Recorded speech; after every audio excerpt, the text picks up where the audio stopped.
तुझको मैं प्रसन्न रख सकूं, हे प्रभु मुझे ये सिखा। तू मेरा ईश्वर, सुशोभित परिशुद्ध आत्मा प्रभु, तू मेरा ईश्वर, सुशोभित परिशुद्ध आत्मा प्रभु, अपनी सीधी राह पे लेके चल मुझे, अपनी सीधी राह पे लेके चल मुझे। मेघ स्तंभ तू, अग्नि स्तंभ तू, शुभ ज्योति तू, पावन प्रभु। मेघ स्तंभ तू, अग्नि स्तंभ तू, शुभ ज्योति तू, पावन प्रभु। तुझको मैं प्रसन्न रख सकूं, हे प्रभु मुझे ये सिखा। तुझको मैं प्रसन्न रख सकूं, हे प्रभु मुझे ये सिखा। तू मेरा ईश्वर, सुशोभित परिशुद्ध आत्मा प्रभु, तू मेरा सुशोभित परिशुद्ध आत्मा प्रभु, अपनी सीधी राह पे लेके चल मुझे, अपनी सीधी राह पे लेके चल मुझे। मेघ स्तंभ तू, अग्नि स्तंभ तू, शुभ ज्योति तू, पावन प्रभु। मेघ स्तंभ तू, अग्नि स्तंभ तू, शुभ ज्योति तू, पावन प्रभु।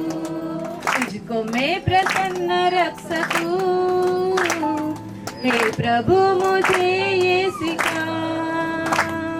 तुझको मैं प्रसन्न रख सकूं, हे प्रभु मुझे ये सिखा। अपना प्रेम प्रतिभोर को दिखला दे करुणा निधि, अपना प्रेम प्रतिभोर को दिखला दे करुणा निधि। अपने ईमानदारों को अच्छी राहों के नक्शे कदम हर दिन चलाओ दिव्य प्रभु जी, हर दिन चलाओ दिव्य प्रभु जी। अपने ईमानदारों को अच्छी राहों के नक्शे कदम हर दिन चलाओ दिव्य प्रभु जी, हर दिन चलाओ दिव्य प्रभु जी।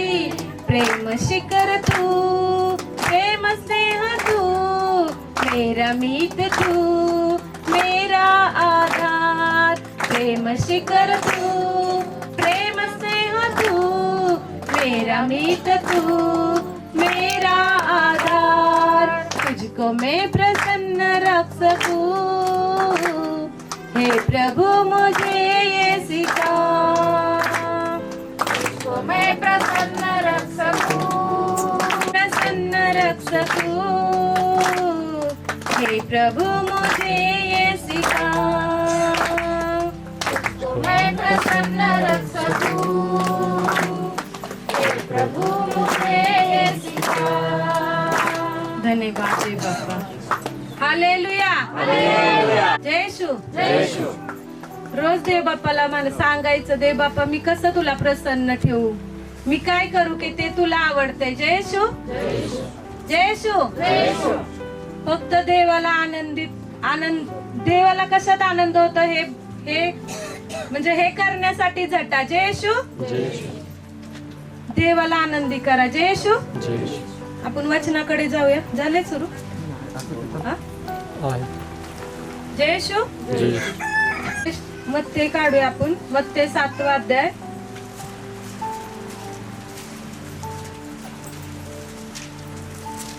जय येशू। देवाला खुश करा।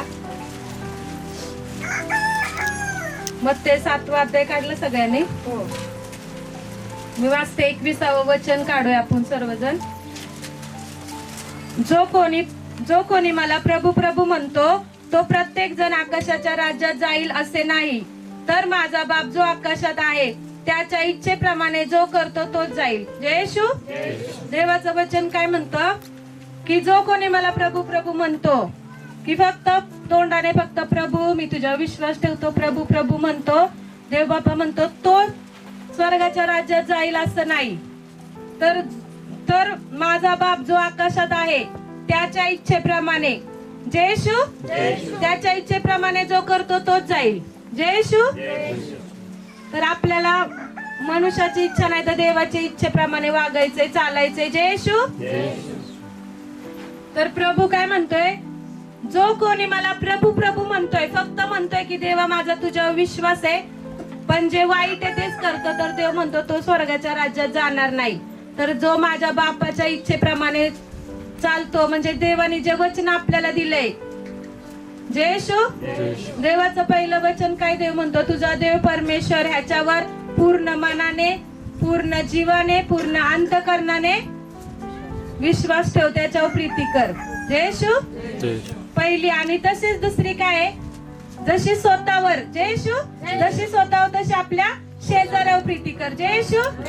आपल्या शेजारी कोणी पण असू द्या, शेजारी घराच्या बाजूला असू द्या, किंवा आता तुमच्या शेजारी, आम्हाच्या शेजारी त्या ताई बसल्या, ताईंच्या शेजारी ताई, तर देव काय म्हणतो, जशी तू स्वतःवर करती, जय येशू, जशी स्वतःवर प्रीती करती तशी आपल्या शेजाऱ्यावर प्रीती कर. देवाची कितवी आज्ञा, पहिली आज्ञा, आणि तशीच ही दुसरी आज्ञा आहे. जय येशू. पहिली आज्ञा काय आहे, तुझा परमेश्वर त्याच्यावर काय करायचंय, पूर्ण मनाने, पूर्ण जीवाने आणि पूर्ण अंतःकरणाने विश्वास ठेव, प्रीती कर. जय येशू.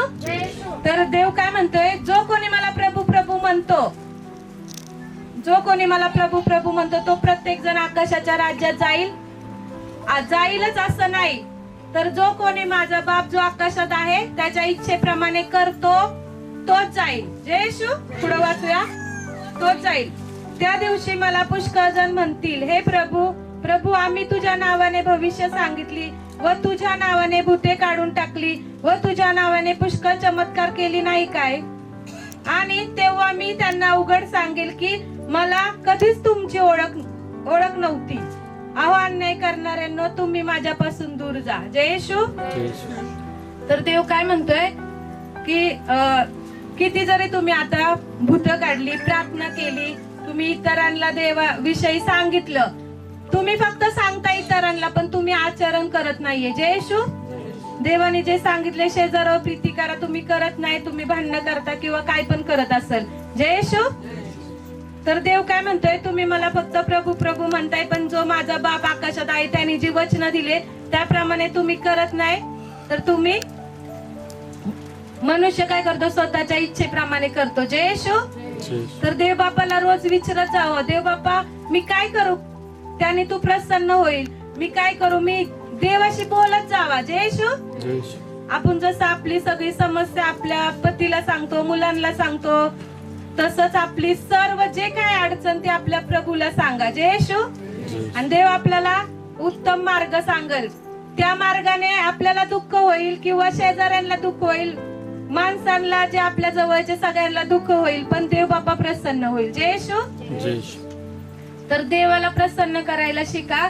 तर देव काय म्हणतोय, प्रभूचं वचन म्हणतोय 22 मध्ये, त्या दिवशी मला पुष्कळ जण म्हणतील, हे प्रभू प्रभू आम्ही तुझ्या नावाने भविष्य सांगितले व तुझ्या नावाने भूते काढून टाकली व तुझ्या नावाने पुष्कळ चमत्कार केली नाहीत काय? आणि तेव्हा मी त्यांना उघड सांगेल की मला कधीच तुमची ओळख नव्हती. अहो अन्याय करणाऱ्यांनो, तुम्ही माझ्यापासून दूर जा. जय येशू. तर देव बापा आपलं ते बघणार नाही, आपण जे काय वागतो, जे काय करतो वचनाप्रमाणे, देव बापा त्याचा हिशोब आपल्याकडून घेणार आहे. जय येशू. तर 24 मध्ये देव बापा काय म्हणतो, म्हणून जो कोणी माझे हे शब्द ऐकतो आणि त्याप्रमाणे करतो. जय येशू.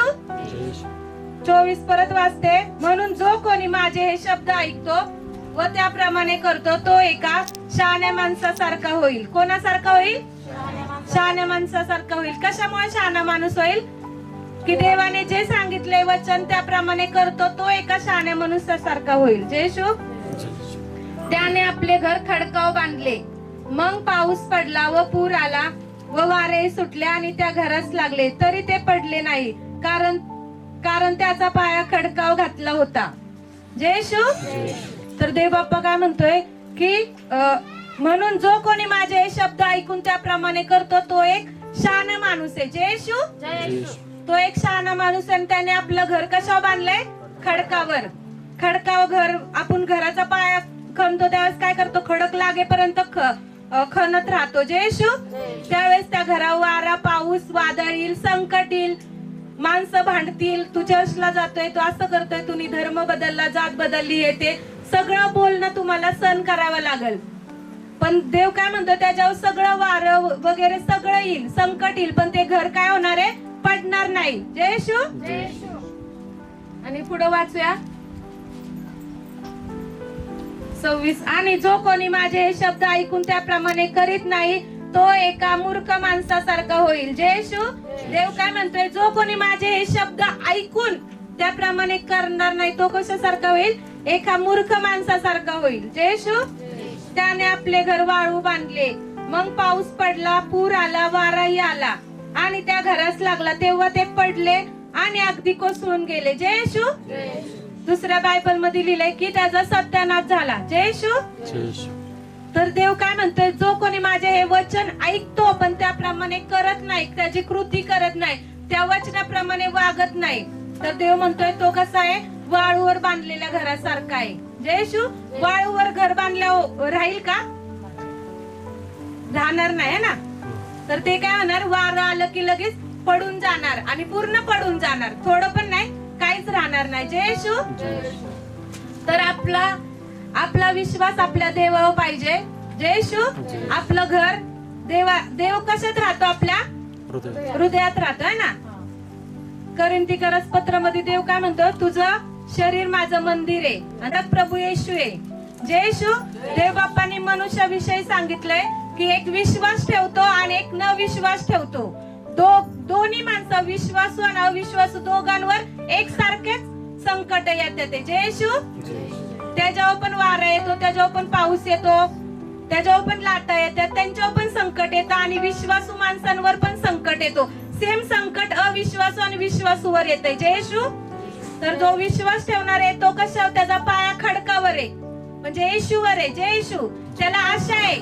देव म्हणतो तुम्हाला, जय येशू. थोमाला देव काय म्हणला की ज्यांनी न दिसणाऱ्या, म्हणजे जय येशू, थोमा काय म्हणला? मी जेव्हा प्रभूला बघल आणि त्याच्या हाताचे जे छिद्र आहे ना त्याच्यात बोट घालल आणि फासळीत हात घालल तेव्हाच मी विश्वास ठेवल. पण प्रभू काय म्हणला? थोमा, ज्यांनी मला न बघता विश्वास ठेवलाय ते धन्य. जय येशू. आपल्याला आता देव दिसत नाही पण देव आहे. जय येशू. आपण न दिसणाऱ्या देवावर विश्वास ठेवलाय. जय येशू. तो देव आशेविषयी धनवान आहे. आपण जी काय आशा धरतो, देव बाप्पा मला माहित आहे, देव बाप्पा म्हणलाय जितक्यांनी विश्वास ठेवलाय तितक्यांना त्याने मुलं होण्याचा अधिकार दिलाय. आपण त्याची मुलं आहे, आपण स्वर्गात जाणार आहे. किती जणांना विश्वास आहे? जय येशू. आपल्या सगळ्यांना विश्वास आहे. आपल्याला आता भले त्रास, संकट, दुःख सोसायला लागतंय, पण आपल्याला माहिती आहे आपण एक दिवस आपल्या बापाच्या घरात जाणार आहे. जय येशू. अविश्वासू लोकांना पण आपल्यासारखाच त्रास येतो आणि आपल्याला पण सेम त्रास येणार, त्यांच्यापेक्षा जास्त देव म्हणला आपल्याला येणार आहे. जय येशू. प्रभू येशू पेत्राला म्हणला, शिमोना शिमोना, गव्हासारखं चाळण्यासाठी सैतानाने तुम्हाला मागितलंय. जय येशू. ज्यावेळेस गहू चाळतो आपण काय करतो?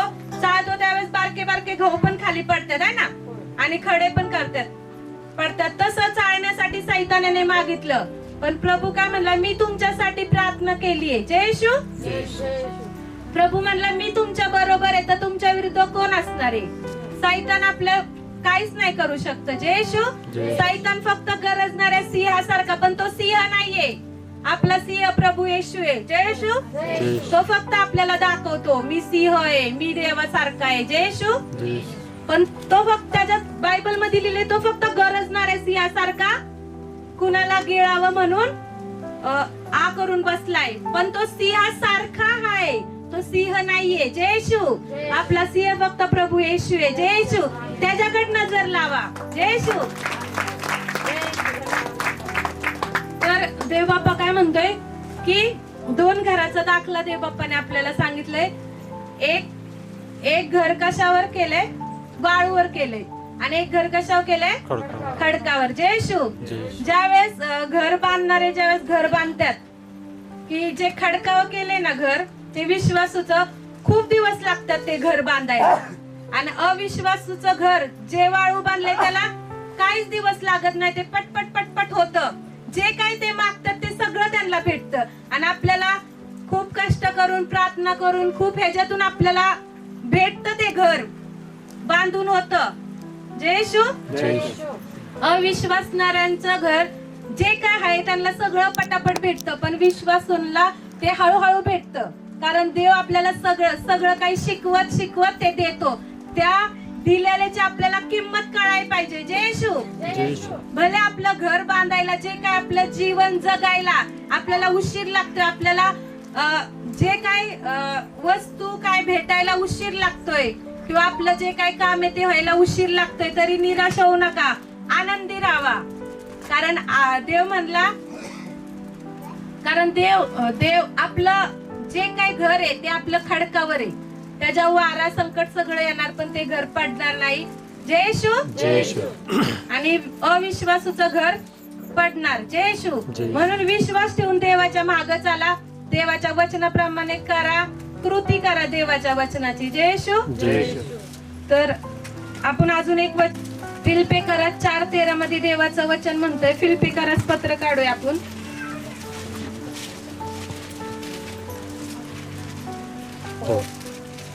त्याच्यात वचन काय म्हणतं देवाचं की मला सबळ करणारा ख्रिस्त त्याच्यामध्ये मी सर्व काही करण्यास शक्तिमान आहे. जय येशू.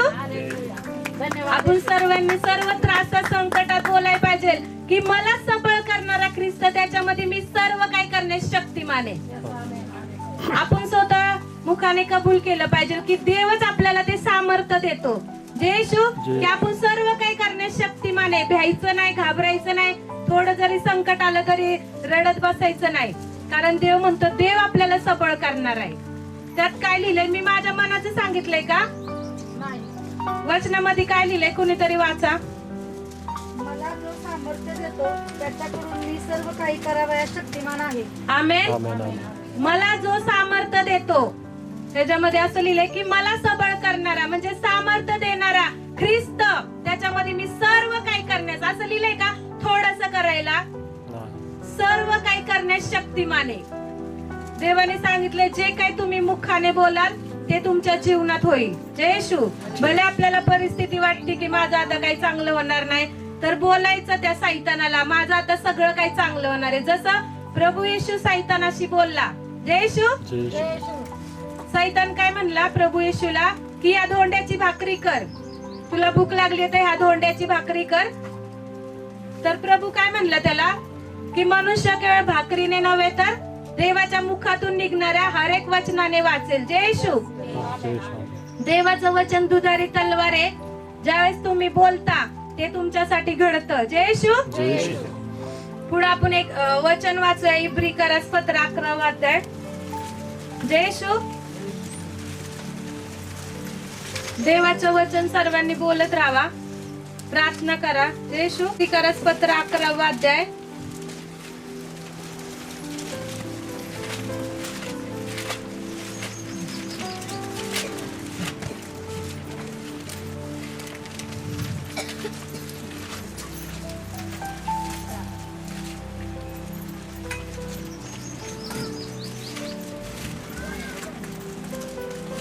जय येशू.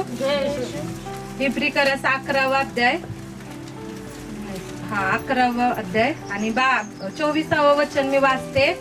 विश्वासाने मोशेने प्रौढ झाल्यावर आपणास फारोच्या कन्येचा मुलगा म्हणवण्याचे नाकारले. पापाचे क्षणिक सुख भोगणे यापेक्षा देवाच्या लोकांबरोबर दुःख भोगणे हे त्याने निवडले. जय येशू. काय केलं मोशेने ज्यावेळेस तो मोठा झाला? जय येशू. विश्वासाने मोशेने आपणास फारोचा मुलगा म्हणवणं नाकारलं. जय येशू. तो एका राणीचा मुलगा, लहानपणी तुम्ही वाचला असाल. जय येशू.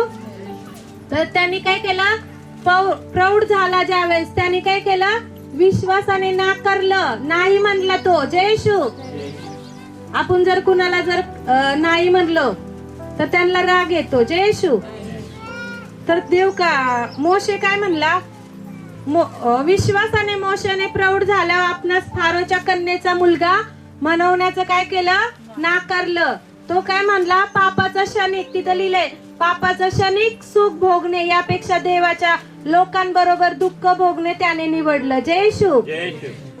तर जगात नाही का सगळं काय आहे, पण देव म्हणतो जग आणि जगातल्या गोष्टीवर चित्त लावू नको, तर देवाच्या गोष्टीकडे चित्त लावा. जय येशू. तर पापाचा क्षणिक, तो नाही म्हणला त्या पापासाठी, नाही म्हणला मी फारोचा मुलगा म्हणजे म्हणवणं त्याने नाकारलं. तो म्हणला क्षणिक सुखासाठी, पापाचा क्षणिक सुखासाठी त्यापेक्षा देवाच्या लोकांबरोबर दुःख भोगणं हे चांगलंय, त्याने ते निवडलं. म्हणून आपल्याला जगात ऑफर देतात, चला दारू प्यायला, पार्टीला, नाही का, कशाला पण पार्टी याला त्याला, पण देव म्हणतो क्षणिक सुखासाठी, क्षणिक सुखासाठी की त्याला वाईट वाटल, माझा मित्र जाईल, माझी मैत्रीण हे होईल, मी जर मिसरी नाही घासली तर ती रुसल, हे होईल, मी तिच्या जवळ जर गेले नाही तर, जय येशू, चुगले लावाय बसले नाही तर ती रुसल, मी गेले नाही तिच्या घरी तर रुसल. जय येशू. तर देव म्हणतो क्षणिक पापाच्या सुखासाठी, किती किती ते थोडस आहे, क्षणिक आहे, त्या पापाच्या त्या सुखासाठी, ते सुख भोगण्यापेक्षा देवाच्या लोकांबरोबर दुःख भोगणं बरं. जय येशू. म्हणजे प्रार्थनेत बसणं, वचन सांगणं, इतरांच्या जे त्रासात दुःखात आहे आपल्या देवातले त्यांच्या बरोबर बसणं, प्रार्थना एकमेकाबरोबर संगती करणं, हे चांगलं मोशेने निवडलं. तर आपण पण तेच निवडायला पाहिजे. जगात आपल्याला खूप जण ऑफर देतील वाईट मार्गाला, काय तिकडे जातोय, मग काय नाही होत, चला चालते, येशू मध्ये पण चालते, आपण स्वतःच्या मनाला स्वतः म्हणतात काय नाही, देवामध्ये चालतंय, ह्याला पण खुश करू, त्याला पण खुश करू. जय येशू. फक्त एकालाच खुश करायचं, प्रभू येशूला. जय येशू. देव खुश तर आपण पण खुश. जय येशू. म्हणायचं देवासाठी सगळं काही, देवासाठी. जय येशू. देवासाठी काय पण. जय येशू. काय पण करायचं देवासाठी, दारू नाही प्यायची, विसरी नाही घासायची, काय तंबाखू नाही खायची, तर देवासाठी काय पण, भले माझ्या शरीराला त्रास होईल, शरीर म्हणाला रे खा की काय होतंय, तंबाखू खा, काय होतंय, कोण बघतय. जय येशू. पण विश्वासाने मोशेने काय झालं, प्रौढ झाल्यावर त्याने विश्वासाने, देव मला बघतोय म्हणून त्याने फारोचा मुलगा म्हणवणं नाकारलं, आणि तो म्हणला क्षणिक सुखासाठी मला सगळं काही भेटत होतं, त्याला राजमहालात त्या राणीचा मुलगा, तो राजा होता, त्याला सगळं भेटलं होतं, पण तो काय, त्याने काय केलं, काय केलं, देव मला बघतोय. जय येशू. देव आपल्याला बघतोय हर एक क्षणाला, आपण जरी गपचिप पाप करत असलं तरी देव बघतोय. जय येशू. म्हणून जसं मोशेने विश्वासाने तिला नाकारलं, क्षणिक पापाचं सुख भोगण्यापेक्षा देवाच्या माणसांबरोबर दुःख भोगणं त्याने स्वीकारलं, तसंच आपण सगळ्यांनी पण क्षणिक सुखासाठी, म्हणजे थोडीशी दारू पिली, जरा हे होते, असं मिसरी घासली, जरा मला बरं वाटतंय, तर देव म्हणतो त्या क्षणिक सुखासाठी तुम्ही, क्षणिक सुखासाठी नाही का तुम्ही हे नका करू, पापात पडू नका. जय येशू. पाप करू नका, तर देवाच्या लोकांबरोबर प्रार्थना करीत राहा, विनंती करीत राहा, एकत्र जावा. जय येशू. जय येशू. जय येशू. जय येशू. मी माझी साक्ष सांगते, म्हणजे ज्यावेळेस आम्ही पुण्याला राहत होतो त्यावेळेस मला म्हणजे नाही का, मी सगळ्यांना विचारायचे जे देवामध्ये मोठे आहे ना, पास्टर हे ते, जे म्हणजे जरा आमच्यापेक्षा मोठे असेल देव, त्यांना आधी माहिती आहे, मी त्यांना जाऊन देवाबद्दल विचारायचे, आणि त्यांनी मला सांगितलं की तू जोडवे घालू नको, आपल्याला नाही चालत. जय येशू. त्यांनी मला ज्यावेळेस सांगितलं त्यावेळेस मी ते काढलं. जय येशू, जय येशू. ज्यावेळेस देवाचे सेवक आपल्याला सांगतात त्यावेळेस ते स्वतःच्या मनाने सांगत नाहीये. जय येशू. ते जे सांगत गेले ते मी करत गेले. जय येशू. कृती करत राहिला पाहिजे आपण. जय येशू. त्यांनी जसं सांगितलं मला की हे नका करू ते नका करू. जय येशू. मला ज्यावेळेस मुली झाल्या तर मी काही पुजलं नाहीये. 5व्या दिवशी नाही, 10व्या दिवशी नाही, 8व्या दिवशी नाही. मी ते काय आहे ते बघितलं नाही. आणि मला बरेच बाजूच्या आजूच्या असे मला म्हणले की असं करायचं तसं करायचं, पण मी त्यांना नाही म्हणले. जय येशू. मला ते चालत नाही, माझ्या देवाला चालत नाही, मला पण चालत नाही. जय येशू. ज्यावेळेस तुम्ही नाही म्हणता, देवासाठी नाही म्हणता, कुणासाठी नाही म्हणता? देवासाठी. काय पण जर देव म्हणलाय ना नाही चालत आहे देवाला, तर मला आपल्याला पण नाही चाललं पाहिजे. जय येशू. मी कुठलंही काही माझ्या मुलींचं केलेलं नाही तसलं. जय येशू. जे मला सांगितलं की देवाला आपलं चालत नाही, देवाला आवडत नाही, त्या गोष्टी मी नव्हते करत. जय येशू. मला ते म्हणजे न केल्यामुळे बरेच संकट त्रास म्हणजे माणसांकडून आलं. खूप काही माणसं बोलले किंवा आजूबाजूचे असे खूप काही म्हणत होते, पण मी कुणाकडे लक्ष देत नव्हते, फक्त माझ्या देवाकडे लक्ष देत होते. जय येशू. देवाकडे लक्ष द्या आणि देवाच्या इच्छाप्रमाणे करा. भले त्रास संकट सगळं येणार आपल्यावर, पण आपला खडक कोण आहे? प्रभू येशू आहे. जय येशू. फक्त देवाकडे नजर लावा, आपाप सगळं काय. फक्त देवाकडे बघितलं ना, आजूबाजूला जर बघितलं ना, ह्याचं काय चाललंय त्याचं काय चाललंय, त्याला किती भेटले आणि मला काय नाही भेटले. जय येशू. कुणाला सगळं भेटू द्या. जय येशू. देवाचं वचन म्हणतं सगळं जग कमवलं पण आपला जीव गमावला तर काय फायदा आहे. जय येशू. जय येशू. त्या श्रीमंत मनुष्याचं सगळ्यांनी वाचलं असणार आहे. जय येशू. की त्यांनी खूप शेती पिकवली, त्यांनी खूप धान्य जमवलं आणि तो म्हणला आता मी नवीन कोठारे करतो. त्याने कोठारे बांधली आणि त्याच्यात सगळं धान्य ठेवलं आणि त्याच दिवशी तो म्हणला हे जीवा तुला आता कधीच म्हणजे कमी नाही पडणार. आता जय येशू. तुला काहीच कमी नाही पडणार. म्हणजे 2-3 वर्षासाठी पुरेल एवढं सगळं काही जमवलं, एवढी संपत्ती. जय येशू. आणि देव म्हणतो त्याच दिवशी त्याच रात्री तो मेला. जय येशू. तर हे कुणाला भेटलं? देव म्हणतो त्याच्या शेजाऱ्याला भेटलं. जय येशू. जय येशू. जय येशू. म्हणून देव म्हणतो सगळं जग कमावलं तू आणि स्वतःचा जीवच गमावला. ते करण्यात म्हणजे ते कमवण्याच्या नादात तू देवाचे वचन पण विसरला. फक्त हाव आली आतमध्ये, मला हे पाहिजे, मला ते पाहिजे, मला ते पाहिजे. आणि नीतिमानपणा सोडून दिला. जय येशू. देवाचे वचनाप्रमाणे वागणं, देवाने जे सांगितलंय ते करणं सोडून दिलं तर देव म्हणतो काय लाभ आहे, काय भेटणार आहे? जर नरकात गेल्यावर काय? फक्त तिथं आगच आहे. जय येशू. न विझणारी आग आहे. जय येशू. जय येशू. जय येशू. आपण पुढे एक वचन घेऊया अजून.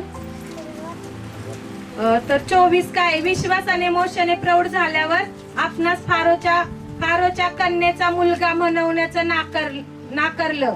पापाचं क्षणिक सुख भोगणे यापेक्षा देवाच्या लोकाबरोबर दुःख भोगणे हे त्याने निवडलं.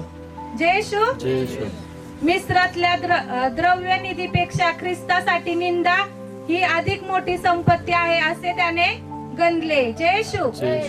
त्याने काय म्हणला की मिस्रातलं जे काय द्रव्य निधी त्याच्यापेक्षा ख्रिस्तासाठी निंदा ही मोठी अधिक संपत्ती आहे. जय येशू. तुम्हाला जरी कोण निंदा करत असेल, बोलत असेल, येशूकडे गेल्या आणि तुला काय भेटले? काय भेटले? तिथं 1 लाख रुपये देतात का? तिथं पैसे देतात का? तर आपल्याला कोणी काय देत नाही. आपल्याला फक्त देवाने जीवन दिलंय आणि आपलं जीवन बदललंय. जय येशू. तर देव काय म्हणतोय? या जगातल्या पैशापेक्षा, सर्व संपत्तीपेक्षा, म्हणजे जी वाईटाने येते त्याच्यापेक्षा, वाईट काम केल्यामुळे येते त्याच्यापेक्षा आपण देव म्हणतो की ख्रिस्ती लोकांबरोबर दुःख भोगणं हीच संपत्ती आहे. जय येशू. हे सगळं काय आपल्यासाठी धन संपत्ती आहे. जय येशू. पुढे आपण काढूया अध्याय 12वं वचन मी वाचते. सगळ्यांनी लक्ष द्या देवाच्या वचनाकडे. जय येशू. देव काय म्हणतो, देवाचं वचन ऐकणारा आणि त्याप्रमाणे आचरण करणारा तो शहाणा मनुष्य आहे. जय येशू. म्हणजे त्याने आपलं घर कसं बांधलंय, खडकावर. जय येशू. लक्ष द्या देवाच्या वचनाकडे. देवाच्या आज्ञा पाळण्याने कल्याण होईल. जय येशू. आणि असे होईल की तुम्ही हे विधी ऐकता व पाळता व आचरता, यामुळे यहोवा तुझा देव याने तुझ्या पूर्वजांशी शपथ वाहून केलेला करार व प्रेम दया तो तुझ्याशी राखील. जय येशू. आणि तो तुझ्यावर प्रीती करील व तुला आशीर्वाद देईल व तुला पुष्कळपट करील. आणि त्याने तुझ्या पुष्कळपट करील. आणि त्याने तुझ्या पूर्वजांशी शपथ वाहून जी भूमी तुला देऊ केली तिच्यावर तो तुझ्या पोटच्या फळाला व तुझ्या भूमीच्या फळाला, तुझ्या धान्याच्या व तुझ्या नव्या द्राक्षरसाला व तुझ्या तेलाला व तुझ्या गुराच्या वाढीला व तुझ्या कळपाच्या पिल्लांना आशीर्वाद देईल. तू सर्व लोक खाऊन अधिक आशीर्वादित होशील. तुझ्यामध्ये किंवा तुझ्या पशुमध्ये नर किंवा मादी वांज होणार नाही. आणि यहोवा तुझ्यापासून सर्व रोग दूर करील. आणि मिस्राची जी वाईट दुखणी तुला ठाऊक आहे त्यातली कोणतीही तो तुझ्यावर घालणार नाही. तर जे सर्व तुझा द्वेष करतात त्याच्यावरती घालील. जय येशू. तर देव म्हणतो जी काही मिस्रात दुखणी आहे ती तुझ्यावर देव घालणार नाही. जय येशू. पण आपण काय करायला पाहिजे, वचनाप्रमाणे वागलं पाहिजे. जय येशू. देवाने, तुम्ही अनुवाद वाचलं तर देवाने इस्रायल लोकांना आशीर्वाद दिलाय. जय येशू. ज्यावेळेस ते चालत होते मिस्रातून तर देवाने त्यांच्यासाठी लाल समुद्र दुभागला. देवाने त्यांना खडकातून पाणी दिलं. देवाने त्यांना आकाशातून मन्ना दिला. त्यांना मटण खायचं होतं तर देवाने त्यांना लावे पक्षी दिले. जय येशू. ते जिथं जिथं जात होते, जे जे करत होते, देव त्यांना आशीर्वाद देत होता, कारण देवाने त्यांना आशीर्वाद दिला होता. जय येशू. आणि एका नगरापाशी ते आले त्यावेळेस तिकडचा राजा होता बालाक. कोण राजा होता? बालाक. जय येशू. त्यांनी काय केलं, एक जो भविष्य सांगणार होता त्याला बोलवलं, त्याच्या सैनिकाला पाठवलं, त्याला बोलवा इस्रायल लोकांना काय करायला, श्राप द्यायला. जय येशू. बालाकाने काय केलं, तो राजा होता बालाक, त्याला वाटलं इस्रायल लोक जिथं जिथं जातात तिथं तिथं सत्ता स्थापित करतात, आता हे आमची पण सत्ता घेतील, इथं पण येतील, आम्हाला पण त्रास देतील. जय येशू. आणि त्यांनी काय केलं, बलामाला बोलवलं. बलामाला सांगितलं की तू इस्रायल लोकांना श्राप दे. तो म्हणला थांब मी प्रार्थना करतो. जय येशू. त्यांनी रात्री एक दिवस घेतला, प्रार्थना केली. देवाने सांगितलं की मी इस्रायल लोकांना आशीर्वाद दिलाय, तू श्राप देऊ नको. जय येशू. काय म्हणला देव? हा, ज्यांनी देवाला आशीर्वादित, म्हणजे ज्या लोकांना देवाने आशीर्वादित केले त्यांना श्राप देऊ नको देव म्हणतोय. जय येशू. तर तो पहिला काय म्हणला राजाला, मी नाही करणार. पण परत राजाने त्याला लालच दिली पैशाची, तर तो तयार झाला. जय येशू. बालाम काय झाला, तयार झाला इस्रायल लोकांना श्राप देण्यासाठी. आणि ज्यावेळेस तो त्याच्या गाढवींवर बसून चालला, तर रस्त्याने चालला, आणि त्याच वेळेस ती गाढवीन काय केलं, भिंतीला अशी भिली ती, आणि भिंतीला घासली, त्याचा पाय पण घासला. जो बलाम होता ना त्याला पायाला पण लागला आणि तो खाली पडला. आणि त्यांनी त्या गाढविणीला मारलं. जय येशू. गाढविणीला काय केलं, त्यांनी फटके मारले. जय येशू. आणि म्हणला तू का अशी करती, रोज तर तू सगळं माझं ऐकती. तर ती गाढवीण बोलली. जय येशू. देव काय म्हणला, देव म्हणला जर तुम्ही माझी स्तुती आराधना नाही केली तर मी या धोंड्यांना सांगल, दगड माझं ऐकतील. जय येशू. गाढवाला पण ऐकायलाच लागेल ना. जय येशू. तर देवाने काय केलं, त्या गाढवीन बोलली की इथं बघ की देवाचा दूत आहे. गाढवीन काय म्हणली, इथं बघ देवाचा दूत आहे, मी पुढे जाऊ नाही शकत, मी रोज तर तुझं सगळं ऐकते ना, अशी गाढवीन म्हणली. जय येशू. आणि तरी सुद्धा तो काय केलं, त्याने तिला मारलं, आणि तरी सुद्धा तो गेला. आणि ज्यावेळेस तो गेला, तो इस्रायल लोकांना श्राप द्यायला लागला. पण त्याच्या मुखातून काय आलं माहितीये का, आशीर्वाद आला. जय येशू. तुम्ही वाचा, तो श्राप द्यायला लागला की त्याच्या मुखातून काय आला, आशीर्वाद आला. देव म्हणला मी त्यांना आशीर्वादित केलंय, त्यांना श्राप कुणीच देऊ नाही शकत. जय येशू. म्हणून तुम्ही तुम्ही घाबरू नका की माझं काय होणार आहे, माझं कसं होणार. जर देव म्हणले ना मी तुझ्या बरोबर आहे, तर तुझ्या विरुद्ध कोण असणार आहे? कोणच नसणार आहे. देवाने आपल्या मुखात देवाने शब्द दिले, देवाने आपल्याला सांगितले वचनाप्रमाणे आचरण कर, वचनाप्रमाणे वाग. जे वाईट आहे तिथं तू जाऊ नको. जय येशू. वाईटाला काय करायचं, जिथं वाईट असेल ना तिथून रस्ता बदली करायचा. जिथं कुठं म्हणजे निंदा करत असेल, जिथं कुठं मिसरी घासत असेल किंवा काय पण करत असेल, तिथून काय करायचं, रस्ता दुसरा पकडायचा. जय येशू. जय येशू. तर आपल्याला तुम्ही म्हणत असाल ही कोण मला काय करल, कोणी मला श्राप देत असेल, तर आपल्यावर श्राप चालणार नाही, कधी चालणार नाही. जेव्हा आपण देवाच्या वचनाप्रमाणे वागणार, देवाचे जे काही विधी आहे त्याप्रमाणे करणार, त्यावेळेस आपल्याला कुठलाही श्राप, कुठलाही जादू टोना काहीच चालणार नाही आपल्यावर. जय येशू. जय येशू. समजतंय का सगळ्यांना? तर वचन फक्त ऐकणारे नाही तर काय करायचं, त्याप्रमाणे करायचं. जय येशू. बोला तोंडाने. काय वचन काय करायचं, ऐकायचं आणि आचरण करायचं. जय येशू. म्हणजे देवाने आपल्यावर काय केलंय, आशीर्वाद दिलाय देवाने आपल्याला. तू बहुतपट होशील, गुरेढोरे आपले मरणार नाही. आपलं सगळं काही चांगलं देवाने आपल्याला आशीर्वाद दिलाय. तुम्ही जाऊन वचन वाचा की देवाने किती आपल्याला आशीर्वाद दिलाय. तर आपल्याला श्राप कुणीच देऊ नाही शकत. जय येशू. पुढे आपण अजून एक वचन वाचूया. उत्पत्ती 19. उत्पत्ती 19 वाचूया आपण. प्रारंभ.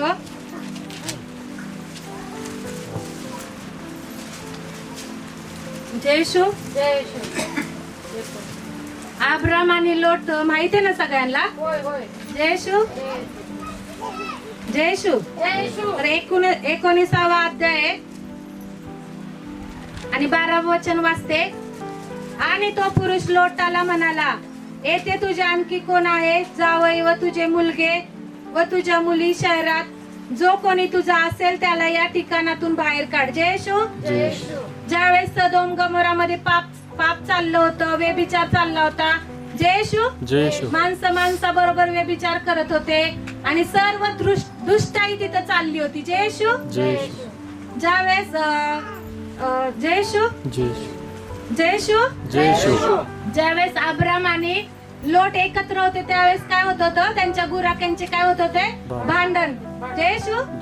भांडणं चालले होते आणि अब्राम काय म्हणाला लोटाला, तुला जे काय घ्यायचंय ना, जो प्रदेश तो तू घे. तू पूर्वेला गेला तर मी पश्चिमेला जाईल, तू उत्तरेला गेला तर मी दक्षिणेला जाईल. जय येशू. आणि लोटाने बघितलं की सदोम गमोरा इथं सगळं हिरवं हिरवं दिसतंय. जय येशू. कसं दिसत होतं, हिरवं दिसत होतं. पैसे सगळं काही चांगलं होतं सदोम आणि गमोरामध्ये. जय येशू. आणि त्याने काय केलं, ते सगळं पाण्याचा प्रदेश होता, पाणी होतं, सगळं काही सुख भोगण्याच्या वस्तू होत्या. जय येशू. पण तिकडचे माणसं काय करायचे, व्यभिचार करायचे, वाईट नजर ठेवायचे आणि माणसाबरोबर बाई म्हणजे असं पूर्ण चालायचं त्या नगरामध्ये. जय येशू. आणि देवाने ठरवलं की त्या काय करायचं, नगराचा नाश करायचा. काय करायचा, नगराचा नाश करायचा. मग त्यावेळेस अब्रामाला देवदूत सांगतात की आता सदोम आणि गमोराचा नाश करणार आहे. तर अब्राम विचारतो, जिथं देव बापा उभा राहिला होता तिथं अब्राम जाऊन उभा राहतो. जय येशू. आणि अब्राम विचारतो, देव बाप्पा 50 माणसं नीतिमान असले तर तू तो प्रदेश वाचवशील का, म्हणजे ते गाव तो प्रदेश तू वाचवशील का. तर देव काय म्हणला अब्रामाला, होय 50 असली तरी वाचवल. परत तो म्हणतो, प्रभू जर 45 असले तर वाचवशील का.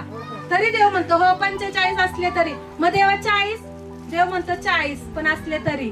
मग तो म्हणतो 30, देव म्हणतो 30 असले तरी पण वाचले. परत म्हणतो देवा 20 असले तर, देव म्हणतो हो 20 असले ना नीतिमान तरी वाचवल. परत तो देवाला विचारतो, बायबल मध्ये लिहिले मी वाचले. जय येशू.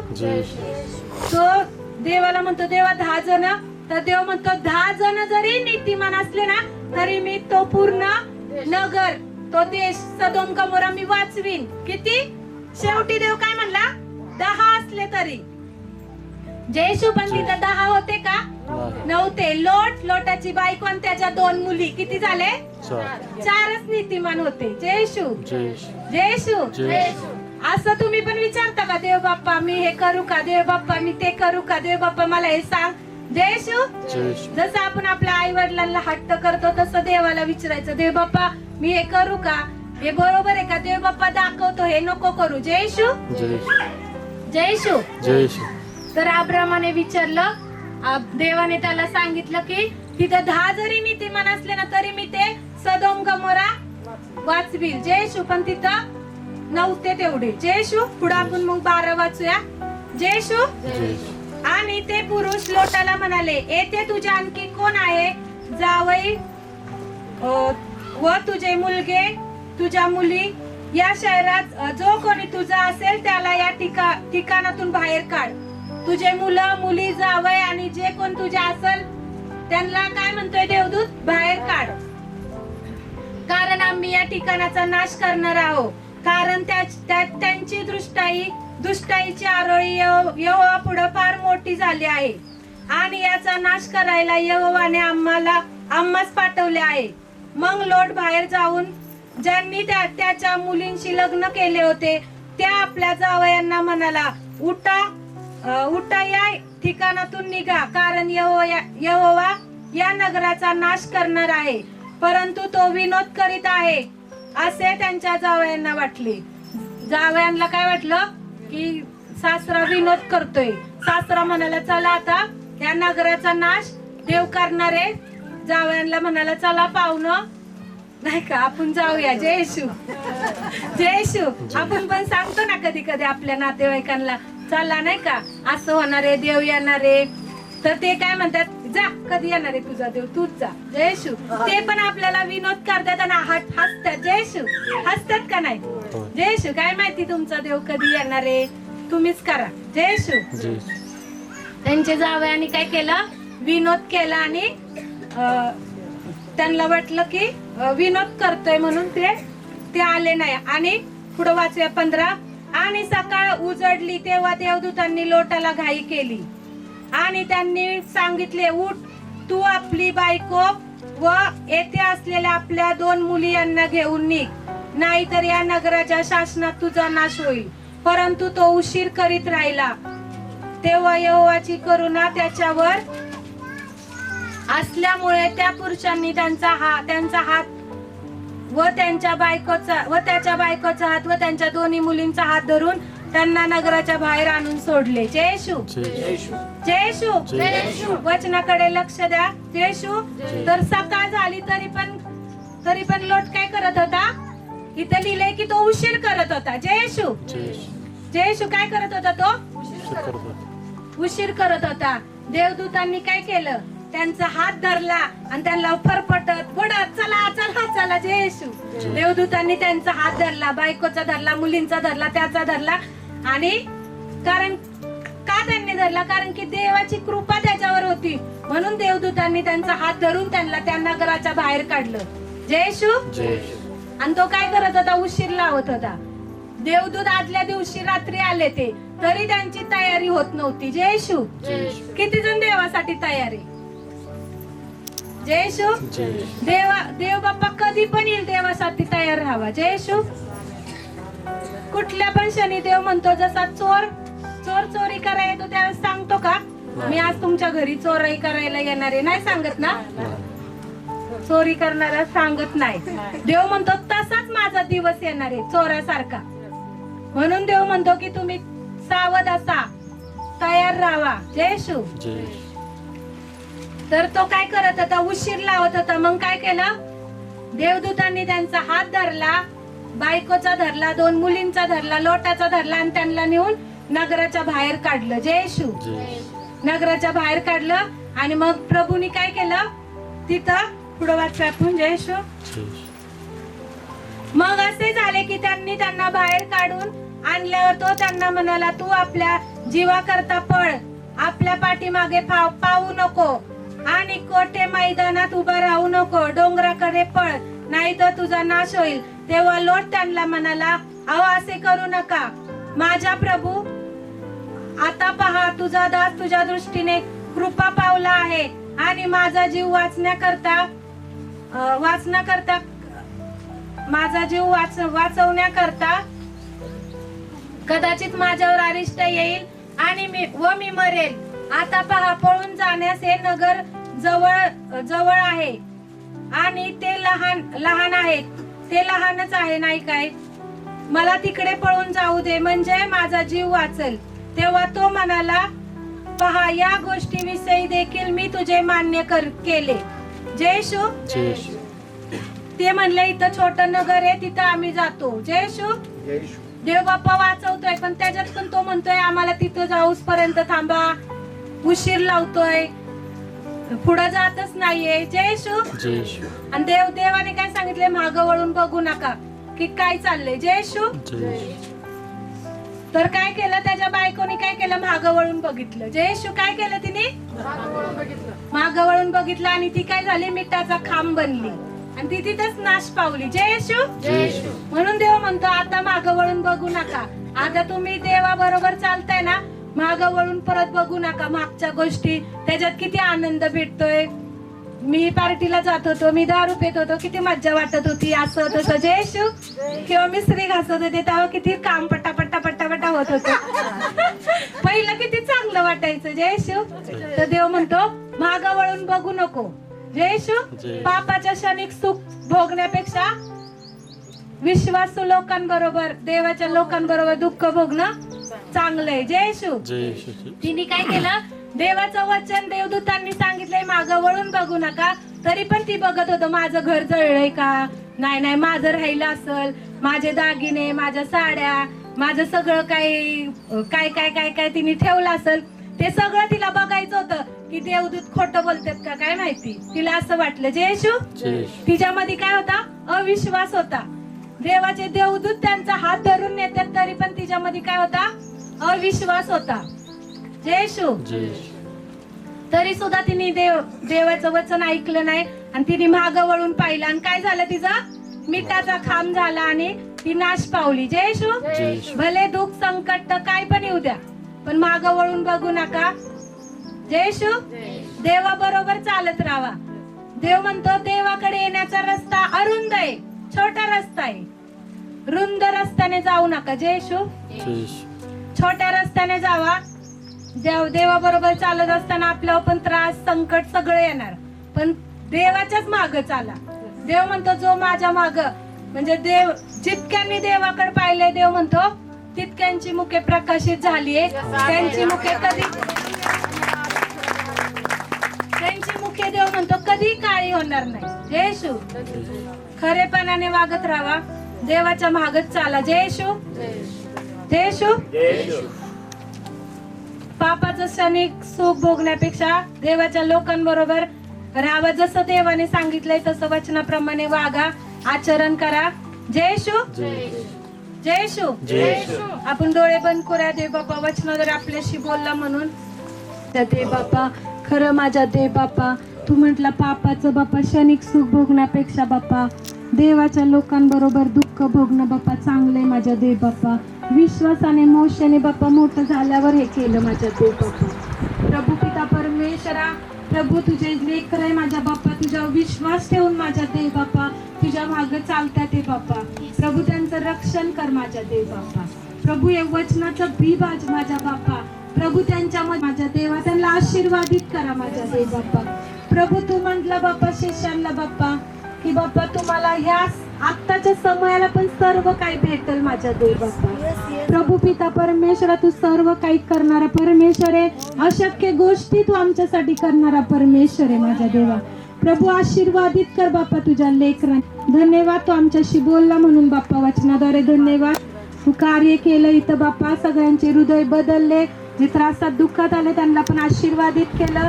धन्यवाद माझ्या देवा. मान महिमा गौरव तुम्हाला देतो बाप्पा. ही प्रार्थना मी येशूच्या नावात मागतो म्हणाय का. आमेन. आमेन. धन्यवाद. देवाबद्दल 2-3 शब्द सांगतील. जय येशू. माझ्या मागे एक प्रार्थना बोला. प्रभू येशू मी तुला माझा तारणारा मुक्तिदाता म्हणून माझ्या जीवनात माझ्या शरीरात स्वीकारतो. माझे सर्व अपराध पापे तुझ्या पवित्र रक्ताने धु आणि मला शुद्ध कर. येशू ख्रिस्ताच्या नावात ही प्रार्थना मागतो म्हणून ऐका पिता. आमेन. बघा, आज वचन आपल्याला छान सांगितलं सिस्टरनी. आता आपण देवाला चिंता आणि देवावर भिस्त ही कशी टाकावी ह्याच्याविषयी आपण जरा वाचूया. मत्ती याचा 6वा अध्याय आणि 25वा वचन आपण वाचूया.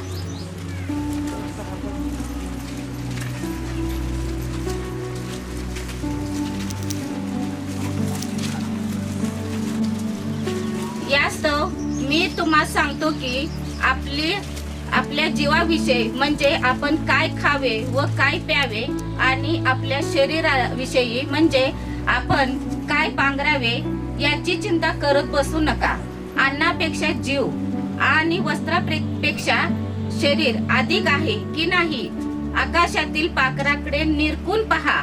ती पेरणी करत नाहीत, कापणी करत नाहीत की कोठारात साठवत नाहीत, तरी तुमचा स्वर्गीय पिता त्यांना खावयास देतो. तुम्ही त्याच्यापेक्षा श्रेष्ठ आहात की नाही. तुम्ही श्रेष्ठ. बघा, आकाशातील पाखरं बघा, फुलं बघा, फुलं सकाळी उमलतात आणि संध्याकाळपर्यंत कोमजून जाते ती. आणि आपल्याला देव कितीतरी चांगलं देत आहे, कितीतरी आपल्याला आशीर्वादित देव करत आहे. आज तुम्ही इथपर्यंत आला, देवाच्या चरणापाशी आला, देवाची स्तुती आराधना केली, सुंदर असं वचन तुम्ही ऐकलं. पण आपण सुंदर म्हणजे देवानं आपल्याला कितीतरी चांगलं आपल्याला ठेवलेलं आहे. त्याच्यामुळे आपण किती म्हणजे या पाखरांच्या पेक्षा देवानं आपल्याला किती चांगलं ठेवलंय म्हणून आपण देवावर सगळी चिंता आणि काळजी टाकली पाहिजे. आणि फुलापेक्षा आणि पाखरापेक्षा आपण श्रेष्ठ आहे म्हणून आपण सतत देवाचं काय केलं पाहिजे, गुणगान गायलं पाहिजे. आणि सतत आपण काय केलं पाहिजे, देवाला अधिक गौरव दिलं पाहिजे. पुढं वचन काय सांगते बघा, 27वं वचन. चिंता करून आपल्या आयुष्याची दोरी हातभर वाढवयास तुमच्यापैकी कोणी समर्थ आहे. कोणी आहे का समर्थ. आपण कुठल्याही गोष्टीविषयी चिंता करायची नाही, काळजी करायची नाही. भले आपल्याला आज घरात कुठली दुःख असतील, कष्ट असतील किंवा कुठली कामं तुमची होत नसतील, कुठली कामं अडखळीत असतील, तरी पण काय करायचं आहे, आपण सगळा भार देवावर टाकायचा आहे. आणि पूर्णपणे, पूर्ण जीवानं, पूर्ण मनानं, पूर्ण शक्तीनं आपण देवावर काय करायचंय, प्रीती करायची आहे. आणि काय करायचंय, सगळा भार आपला जी ओझा आहे आपलं ते सगळं देवावर टाकायचं आहे. म्हणजे देव काय करेल, आपल्याला ह्याच्यातून मार्ग काढेल. आणि मार्ग काढून आपल्याला काय करेल, अधिक उंच करेल. कारण आता आपण जुने नाही तर आपण नवीन झालो आहोत, कारण देवावर आपला पूर्ण विश्वास आहे. पुढं वचन काय सांगते बघा, तसेच वस्त्राविषयी का चिंता करीत बसता. रानातील फुले पहा, ती कशी वाढतात, ती कष्ट करत नाहीत व सूत कातत नाहीत. बघा, रानातील फुले कशी वाढतात, त्यांना काय आहे का कपड्याविषयी. आपण किती चिंता करतो बाबा. एखाद्यानं साडी घेतली किंवा एखाद्यानं कपडे जरी घेतले तरी आपण काय करत असतो, बाबा कुठनं आणली कपडे, कुठल्या दुकानातून घेतली, आपल्याला ही काळजी लागत राहते. आपण पण तिथनंच आणावी. एखाद्याला साडी आपल्याकडे भरपूर असतात तरी पण आपण काय करत असतो, या ही साडी मला म्हणजे तिनं आणली की नाही, त्याच्यापेक्षा आपल्याला अजून एक चांगली पाहिजे असं आपली अपेक्षा असते. म्हणून आपण त्या फुलं बघा, ती कधीच सूत कातत नाहीत, कुठल्याही दुकानात जात नाही, शिंप्याकडे जात नाही, तरी पण देव काय करत आहे, त्यांना चांगला पोशाख घालत आहेत. आणि त्यांना पक्ष्यांना पण देव काय करत आहे, ते पेरत पण नाही, कापत पण नाही, तरी पण देव शेल्क खायला देतो. आपण त्यांनी खाल्ल्यानंतर आपण खातो. पहिलं पक्षी खातात आणि मग आपण त्याचं राहिलेलं खात असतोय. म्हणून देव काय म्हणतो, कुठल्याही गोष्टीविषयी तुम्ही चिंता करू नका. आणि बघा, चिंता करायची नाही. आणि कधी बघा, स्तोत्र संहिता काढा, 1 अध्याय.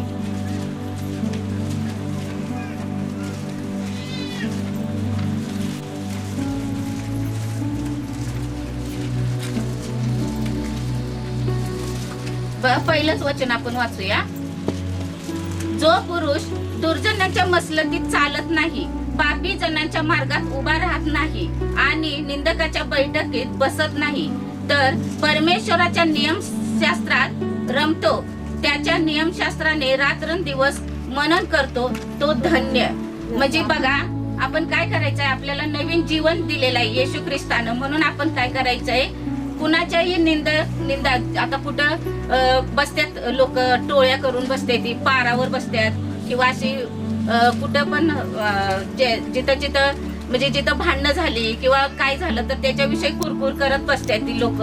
तर आपण त्याच्यापेक्षा काय, देवानं आपल्याला वेगळं केलेलं आहे, म्हणून आपण काय करायचंय, त्या टोळीत किंवा ते आपलं कान जे आहेत तिकडं बिलकुल लावायचं नाही. आपलं कान फक्त कशासाठी, आशीर्वाद. जर ती ऐकत बसलो तर आपण लवकर बहिरे होणार, आणि जर आपण ते निंदा करत बसलो तर आपली दुर्दशा होणार. म्हणून आपण काय करायचंय, की निंदा कधी कुणाची करायची नाही, आणि निंदा करत असले तरी पण आपण तिथनं काय करायचंय, साईडला बाजूला व्हायचंय तिथनं.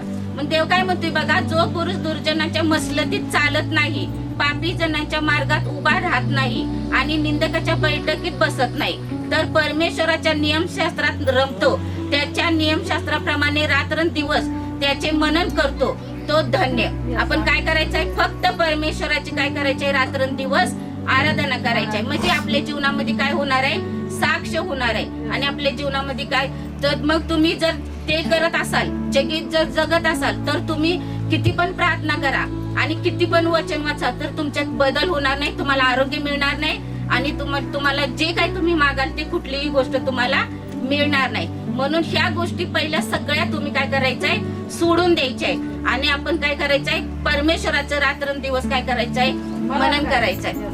बघा, मी माझी साक्ष एक सांगते. माझ्या मिस्टरांचं ऑपरेशन झालं मागच्या 2 महिन्यात. मग कोल्हापूरला त्यांचं ऑपरेशन झालं. पहिल्यांदा ऍडमिट केलं, 2 जण गाडीवरने गेलो आम्ही, आणि डायरेक्ट आयसीयू मध्ये नेलं त्या डॉक्टरने. ओळखीचे आहे डॉक्टर, डायरेक्ट आयसीयू मध्ये गाडीवर गेलोय आम्ही, तरी पण तिनं आयसीयू मध्ये नेलं. आज ऍडमिट केलं आणि रिपोर्ट सगळे नॉर्मल आले, आणि रिपोर्ट नॉर्मल आले तरी पण म्हटली थांबा जरा, रक्त वगैरे ब्लड चेक करूया आणि मग उद्या आपण डिस्चार्ज देऊया. मग रक्त चेक केलं संध्याकाळी, तरी पण तिनं काय, म्हणजे रिपोर्ट सगळं नॉर्मल आले तरी पण तिनं आम्हाला सोडलं नाही. म्हणजे तिची जी काही भर होती तिनं करून घेतली. दुसऱ्या दिवशी आम्हाला सोडलं, परत दुसऱ्या दिवशी सोडलं, तिसऱ्या दिवशी कामाला गेले. ते कामाला गेल्यानंतर कामासनं आले, त्यांनी काहीतरी औषध काहीतरी दिलं असेल, आपल्याला काय माहित नाही त्यांची चाल कशी असते डॉक्टरांची. औषध वगैरे दिलेलं त्यांनी काय झालं, त्यांना नंतर घाम आला आणि घाम आल्यानंतर परत आम्ही संध्याकाळी 2 जण गेलो, परत ऍडमिट झालो.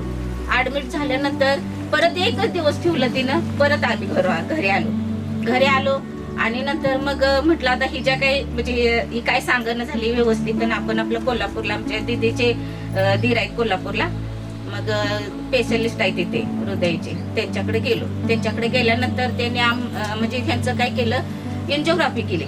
एन्जिओग्राफी केल्यानंतर माणसाला गाडी चालवा येत नाही, पण आम्ही म्हणजे एन्जिओग्राफी हे म्हणजे आम्ही कधी ऐकलंच नव्हतं, आणि ते एन्जिओप्लास्टी पण आम्ही कधी ती म्हणजे काय, म्हणजे नेमकं काय, जशी एक्सरे काढते तसंच असतंय वाटतं असं आम्हाला वाटलं.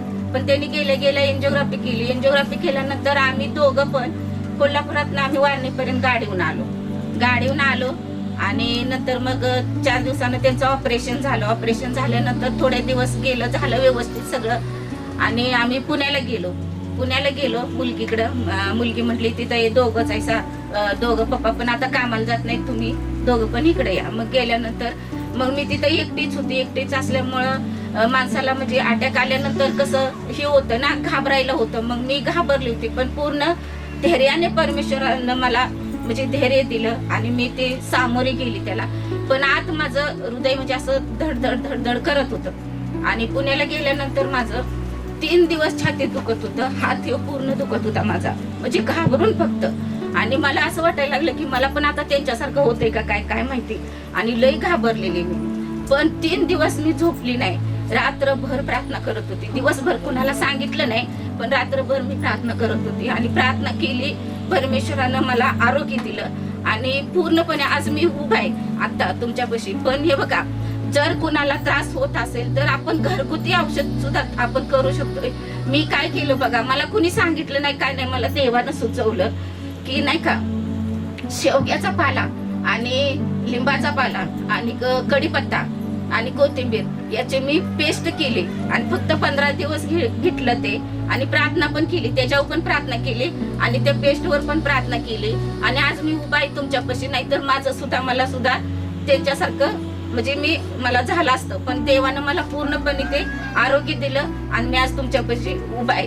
कारण देवावर पूर्ण आपला काय करायचा आहे, विश्वास टाकायचा आहे. देव आपला आरोग्य देणारा देव आहे, शक्ती पुरवणारा देव आहे आणि आपल्याला सगळं काही आपल्याला जी अवघड गोष्ट आहे ती गोष्ट आपल्याला देव काय करतो, आपली सोपी करून टाकतो. फक्त आपण काय करायचं आहे, त्याच्यावर भरोसा टाकायचा आहे. मी जर म्हटले असते बाबा मला पण दवाखान्यात गेले असते तर ते काही डॉक्टरचं काम डॉक्टरनी केलंच असतं आणि आपल्याला घाबरवलं पण असतं. त्याच्यामुळे मी न जाता मी काय केलं, मी स्वतः देवावर विश्वास ठेवून घरगुती औषध केलं आणि आता गेलोय तिथं म्हटल्यानंतर मुलगी काय म्हणणार, आता चालायचं तुम्ही आणि लगेच निघालायचं. आता तिला सांगितलं तर ती म्हणाल इथंच आपण बघूया दवाखान्यात, म्हणून मी घाबरलेली आहे तिथं. पण म्हटलं देवा मला तिथं न ही करता मी जशी आली तशीच मला घरी परत नाही आणि देवानं मला तसंच परत आणलं आणि म्हणून मी देवाचं काय करते, गौरव करते आणि देवाला धन्यवाद देते. पण आपण काय करायचं आहे, कुणाचं आहे, मी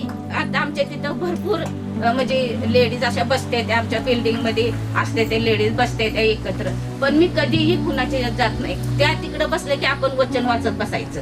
म्हणून आपण काय करायचंय, पूर्ण देवावर भिस्त ठेवून काय करायचं, आपण वचनाकडे आपण देवानं जी वचन सांगितले त्याच्याकडे आपण, कारण आपण इथं असंच लेकरं नाही आहे आपण. काही लोक आता हॉस्पिटलमध्ये असतील, काही लोक तुरुंगात असतील, काही लोक दुःखात असतील, कष्टात आणि काही निद्रेत असतील लोक, पण आपण त्याहून काय आहे अधिक श्रेष्ठ आहे. म्हणून आज आपण इथं जमलो आहोत, कारण देवाचं गौरव करणं आणि येशू हा देव आहे हे कबूल करणं मुळात म्हणजे हे अवघड आहे, सोपं नाही. हे येशूला कबूल करणं म्हणजे तेवढं सोपं नाही. पण आपण किती चांगली लेकर आहे की देवानं आपल्याला काय केलेलं आहे, निवडलेलं आहे आणि आपल्याला इथं घेऊन आलेलं आहे देव. बघा आता जगाचा नाश होण्यासाठी बघा देवानं असं दाखवलेलं आहे की आता जास्तीत जास्त प्रार्थना करण्याची गरज आहे. देवानं असं दाखवलंय की 2025 इथून तुम्हाला सुरुवात होणार आहे आणि मुंबईतलं 1-2 वर्षातच तुम्हाला समजेल काय झालंय. ती मुंबईतली लोक जे आहेत मुंबई करतात, आम्ही मुंबईला आहे. पण असं दिवस येणार आहेत की मुंबईतली लोक तिथली बिल्डिंग सोडून आपल्या गावाकडे ते येणार आहे. ते असं दिवस येणार आहे ते, कारण देवान म्हणजे तिथं पहिलं पाप जे आहे ती मुंबईत असते पहिलं. त्याच्यामुळे देव मुंबईचा पहिल्यांदा न्याय करणार आहे, आपण नाही, देव करणार आहे त्याचं. म्हणून बघा त्याच्यासाठी तुम्ही प्रार्थना करा. आपल्या ह्याच्यातले कित्येक लोकचे नातेवाईक असतील, आमची पण आहेत नातेवाईक, आम्ही त्यांच्यासाठी प्रार्थना करतोय की देवा त्यांचा नाश होऊ देऊ नको, तर त्यांना येशू कळू दे. आणि जसं नाही का निनवेश्वराला जसं वाचवलं तसं काय कर देवा तिथं वाचव. पण काय करायला लागले ती लोक, देवाला आता जुमाना नेते. इथं आल्यापुरतं अशी वाकून येतात, बाहेर गेली की अशी ताट होत्यात. पण तसं आपण नाही व्हायचं. तर आपण काय करायचंय, पूर्णपणे लीन जसं हित आहे तसंच आपण आपल्या मुलाबाळातनी पण, लेकरातनी, आपल्या पती संघ, आपल्या आई वडील असू दे, सासू सासरे असू दे, जाव असू दे, सगळ्यांसंग आपण काय करायचंय, देव प्रीती आहे ना, देवानं आपल्याला काय सांगितलंय, प्रीती करायला सांगितली, तसं आपण प्रीतीनं सगळ्यांच्या संग राहायचंय आणि प्रीतीनं वागायचंय. त्या देवानं केवढी प्रीती केली बघा, असा हात केलेला आहे का नाही असा. सगळेजण तुम्ही या, तेवढं माझ्याकडं जागा तयार मी करत आहे, तुम्ही सगळेजण या. पण आपण कुणाला ह्याच्यातला असा विश्वास आहे का मी स्वर्गात जाणार आहे म्हणून, असा विश्वास आहे का कुणाला? सगळे हात वर करा, ज्यांना विश्वास आहे त्याने हात वर करा. बघा तर देव काय सांगतोय, ज्यांचा विश्वास आहे त्यांनी काय करायचंय, ह्या सगळ्या आज्ञा देवाच्या पाळायच्या. बघा कुठल्या आज्ञा पाळायच्या त्या, गणनाचं पुस्तक काढूया आपण.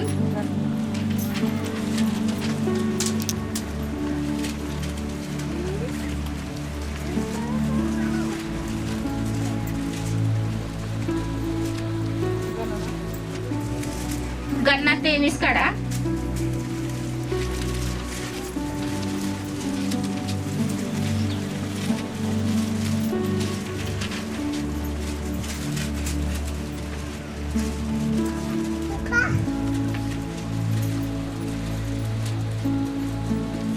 जय शू जय शू जय शू जय शू.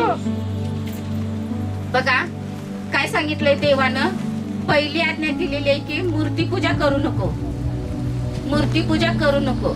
तुझा देव परमेश्वर हाच एकमेव परमेश्वर आहे याचं काय कर तू भान ठेव म्हणून सांगितलंय देवानं.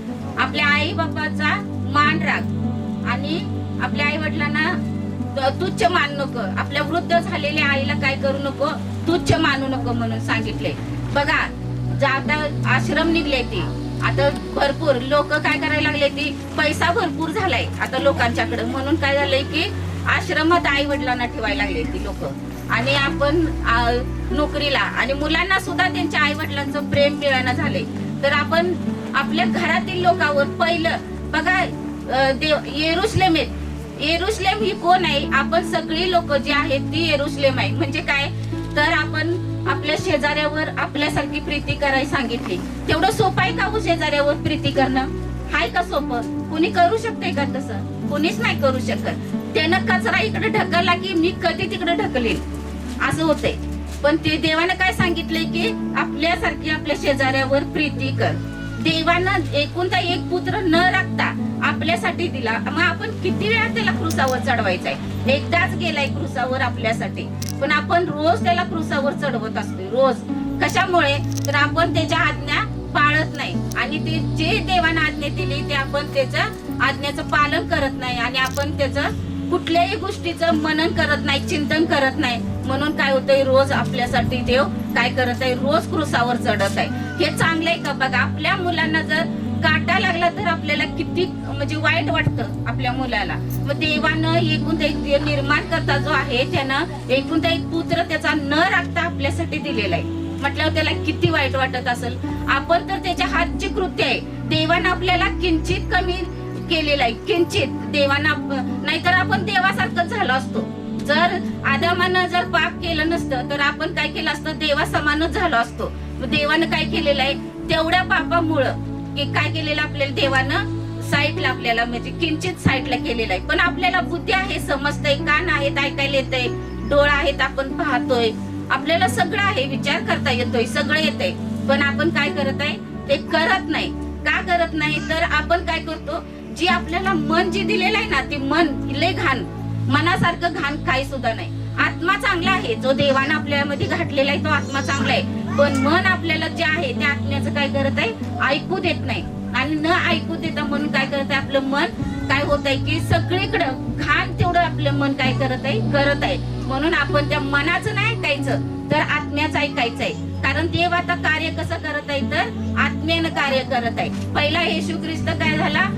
आला जगामध्ये, आला जगामध्ये येऊन काय केलं? त्याचं कार्य जे होतं 30 वर्ष त्यानं जे काय असेल पित्याचं सगळं आज्ञापालन केलं. 3.5 वर्ष त्यानं काय केली? देवाची सेवा केली. जी काय पित्यानं त्यांना सांगितलं होतं ते 3.5 वर्षात त्यानं सगळं संपवलं. पण आपलं आयुष्य जरी गेलं तरी आपण येशूचं काय करत आहे? स्वार्थ सांगत नाही आणि आपण काय करत आहे? त्या आज्ञा पालन करत नाही. म्हणून काय करायचंय? आपण इथून पुढं आपण देवानं आपल्याला नवीन जीवन दिलंय की नाही तर आपण काय करायचंय? पूर्णतः देवाला व्हायचं आहे. आणि देवानं काय, देवाला जी आपण जीवन दिलेलं आहे ते वाहून पूर्णपणे त्याचे आज्ञा पालन करून त्याला काय करायचंय? आपण ग्रहण करायचंय. येशूला ग्रहण करायचंय. येशूला ग्रहण करणं तेवढं सोपं नाही बघा तुम्ही. पण ग्रहण करणं सोपं नाही हे, पण जेवढं खरं आहे तेवढंच ग्रहण करून त्याच्या आज्ञा पालन करून ज्या वेळेस तुम्हाला आशीर्वाद येतील ते तुम्हाला जागा पण पुरणार नाही एवढं तुम्हाला आशीर्वाद येतील. हे तुम्ही स्वीकार करा आणि परमेश्वराचा अधिकाधिक जय जयकार करा. फक्त तुम्ही देवाने काय सांग, देव काय म्हणते बघा, स्वर्गाच्या राज्यात सगळ्यांचा प्रवेश होईल असा नाही. मी खचित तुम्हाला सांगतो की जो कोणी माझ्या आज्ञा पाळल आणि जो कोणी त्या आज्ञेनुसार चालल त्याचा स्वर्गाच्या राज्यात प्रवेश होईल. मग आपण इथे किती बी स्तुती आराधना करा, किती पण आपण येशू येशू करा, काही होणार नाही. देवाचं वचन काय सांगतंय बघा, जिथं दोघे असतील तिथला एक इथला जाईल. हे तर आपल्याला माहितीये. मग आपण जाऊच असं माहितीये का आपल्याला? नाही माहिती. म्हणून बघा ज्या वेळेस विमान निर्माण केलं त्यावेळेस सुद्धा त्यांनी देवाचं वचन वाचलेलं होतं. म्हणून त्यांनी काय केलं? पायलट 2-2 असतात त्या विमानामध्ये. बघा तो जरी कारण त्यांना माहिती आहे की येशू लवकर येणार आहे. लवकर बघा आपल्याला वचन वाचूया आपण. हे प्रकटीकरण 22वा अध्याय आपण काढूया.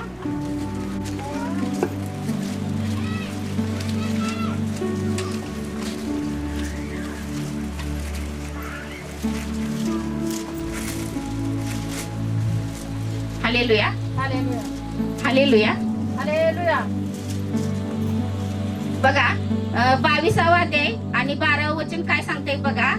पहा मी लवकर येतो आणि प्रत्येकाला ज्याच्या त्याच्या कृत्याप्रमाणे देण्यास माझ्या जवळ वेतन आहे. म्हणजे आपण लपणारच नाही.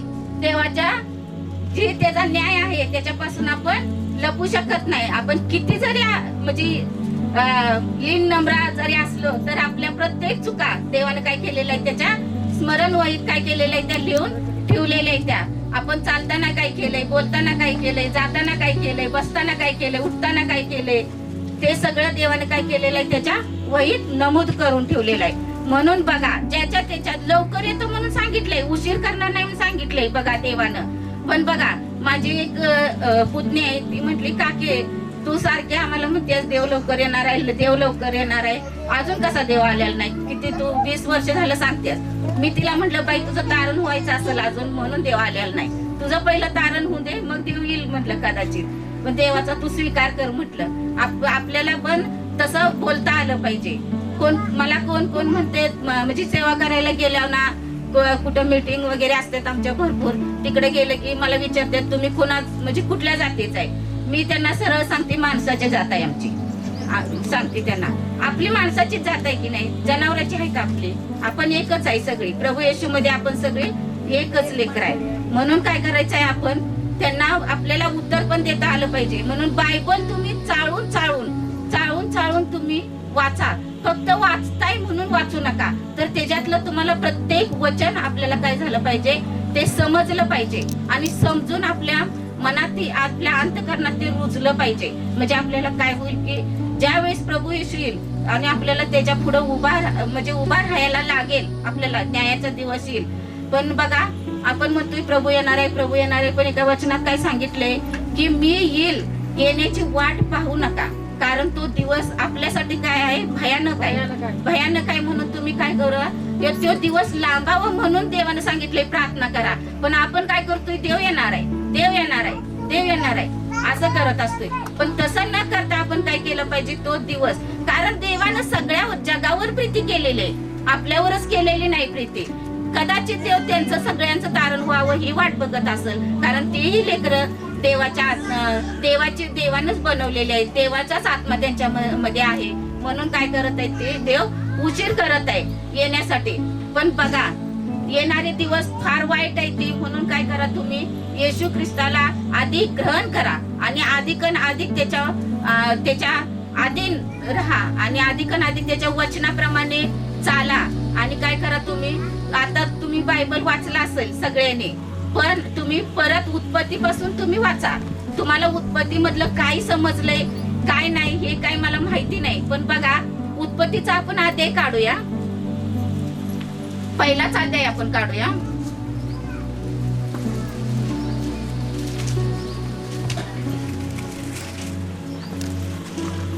बघा देवाने काय केलेलं आहे. प्रारंभी देवाने आकाश व पृथ्वी उत्पन्न केले आणि पृथ्वी आकारविरहित व शून्य होती. बघा पृथ्वी कशी होती, आकारविरहित आणि शून्य होती. म्हणजे काय होतं की त्याच्यात काय होतं ते आकारविरहित म्हणजे काय होतं, दगड, चिखल, माती, पाणी हे सगळं काय होतं एकत्र होतं. एकत्र असल्यामुळे ती काय होती आकारविरहित, म्हणजे एकत्र असा गट्ट्या होता त्याचा गट्ट्या, त्याच्यामुळे ती काय होती आकारविरहित होती. म्हणजे त्याला कुठलाही आकार नव्हता. सुरुवातीला देवानं जे बनवलं ते आकारविरहित होते. आणि पुढे बघा काय सांगितलंय, आणि पृथ्वी आकारविरहित होती व शून्य होती. जलनिधीच्या पृष्ठभागावर अंधकार होता. बघा ते सगळ्या पूर्ण ते आकारविरहित असून सगळं कसं जल होतं, पण त्यात पाणी होतं, पण कसं होतं सगळा अंधार होता बघा तिथं. आणि काय सांगितलंय बघा, आणि देवाचा आत्मा जलावर तळपत राहिला होता. म्हणजे ती कशी आकारविरहित होती. त्यावेळेस काहीच नव्हतं, म्हणजे पृथ्वी पाणी वेगळं नव्हतं, माती वेगळी, जमीन वेगळी नव्हती, किंवा ही आपलं समुद्र वेगळा नव्हता, कुठलंच काही वेगळं नव्हतं. तेव्हा काय होतं, देवाचा आत्मा काय होता, तळपत होता. म्हणून काय करायचं, तुम्ही उत्पत्ती सुरुवातीपासून वाचा. वाचत वाचत वाचत तुम्हाला ज्या वेळेस तुम्हाला होईल हे ही आपल्याला माहिती पाहिजे. कशासाठी माहिती पाहिजे, तर आपण ज्या वेळेस आपला न्याय होणार आहे, ज्या वेळेस प्रभू येशू ख्रिस्त आपलं येणार आहे, त्यावेळेस आपण देवापाशी उभा राहायचंय. आपल्याला वचन माहिती पाहिजेत आणि ते वचन आपल्याला अधिक आणि अधिक ते सांगता पण आली पाहिजेत. असं आपण काय करायचंय, राहायचंय. बघा 3रं वचन काय सांगतंय, तेव्हा देव बोलला आकाश हो आणि प्रकाश झाला. देवाने प्रकाश पाहिला की तो चांगला आहे आणि देवाने प्रकाश व अंधकार हे एकमेकापासून वेगळे केले. बघा म्हणजे पृथ्वी सगळे एक होतं गट्ट्या, त्याचं काय केलं, देवानं वेगळं केलं. आणि वेगळं करून काय केलं, त्याला बघा देवानं आशीर्वाद दिला. आणि बघा परत काय सांगितलंय, बघा देवाने प्रकाशाला दिवस, अंधकाराला रात्र म्हटले.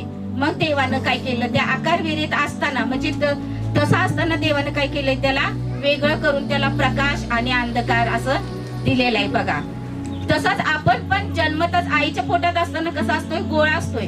आणि गोळा नंतर देव काय करत असतोय, त्या पोटातच आपल्याला आकार देत देत देत आपल्याला काय करत असतोय, देवाच्या प्रतिरूपाचं आपल्याला काय करत आहे, देव घडवून पूर्णपणे आपल्याला या जगामध्ये पाठवत आहे. पण देवाची इच्छेसाठी, देवाच्या आज्ञेसाठी देव आपल्याला पाठवत आहे. पण आपण त्याच्यापासून काय होतोय, दूर होतोय. आणि आपण काय करतोय, देवाची आज्ञा पाळत नाही आणि देवापासून आपण काय करतोय, दूर होतोय. बघा पौल काय म्हणतोय, बघा मी जन्मताच पापी आहे. कारण देवानं ज्यावेळेस आपल्याला पाठवले, बघा पाठवलं त्यावेळेस जगामध्ये पाठवलं त्यावेळेस आपण काय आईच्या उदरात असतानाच मी पापी आहे असं म्हणतोय पौल. किती छान बोलतोय बघा. कारण बघा आपण एवढे म्हणजे असं कोण आहे का इथं की ज्यानं पाप केलेलं नाही. सगळेच आपण काय केलेलं आहे, पापी आहोत आणि सगळेच आपण देवापासून दूर गेलेले लेकर होते. पण देवाची आपल्यावर कृपा आहे की तुमच्यापर्यंत पास्टर आले किंवा तुमच्यापर्यंत अजून कोणतरी आले असेल आणि तुम्हाला देवाचं वचन पोचलं.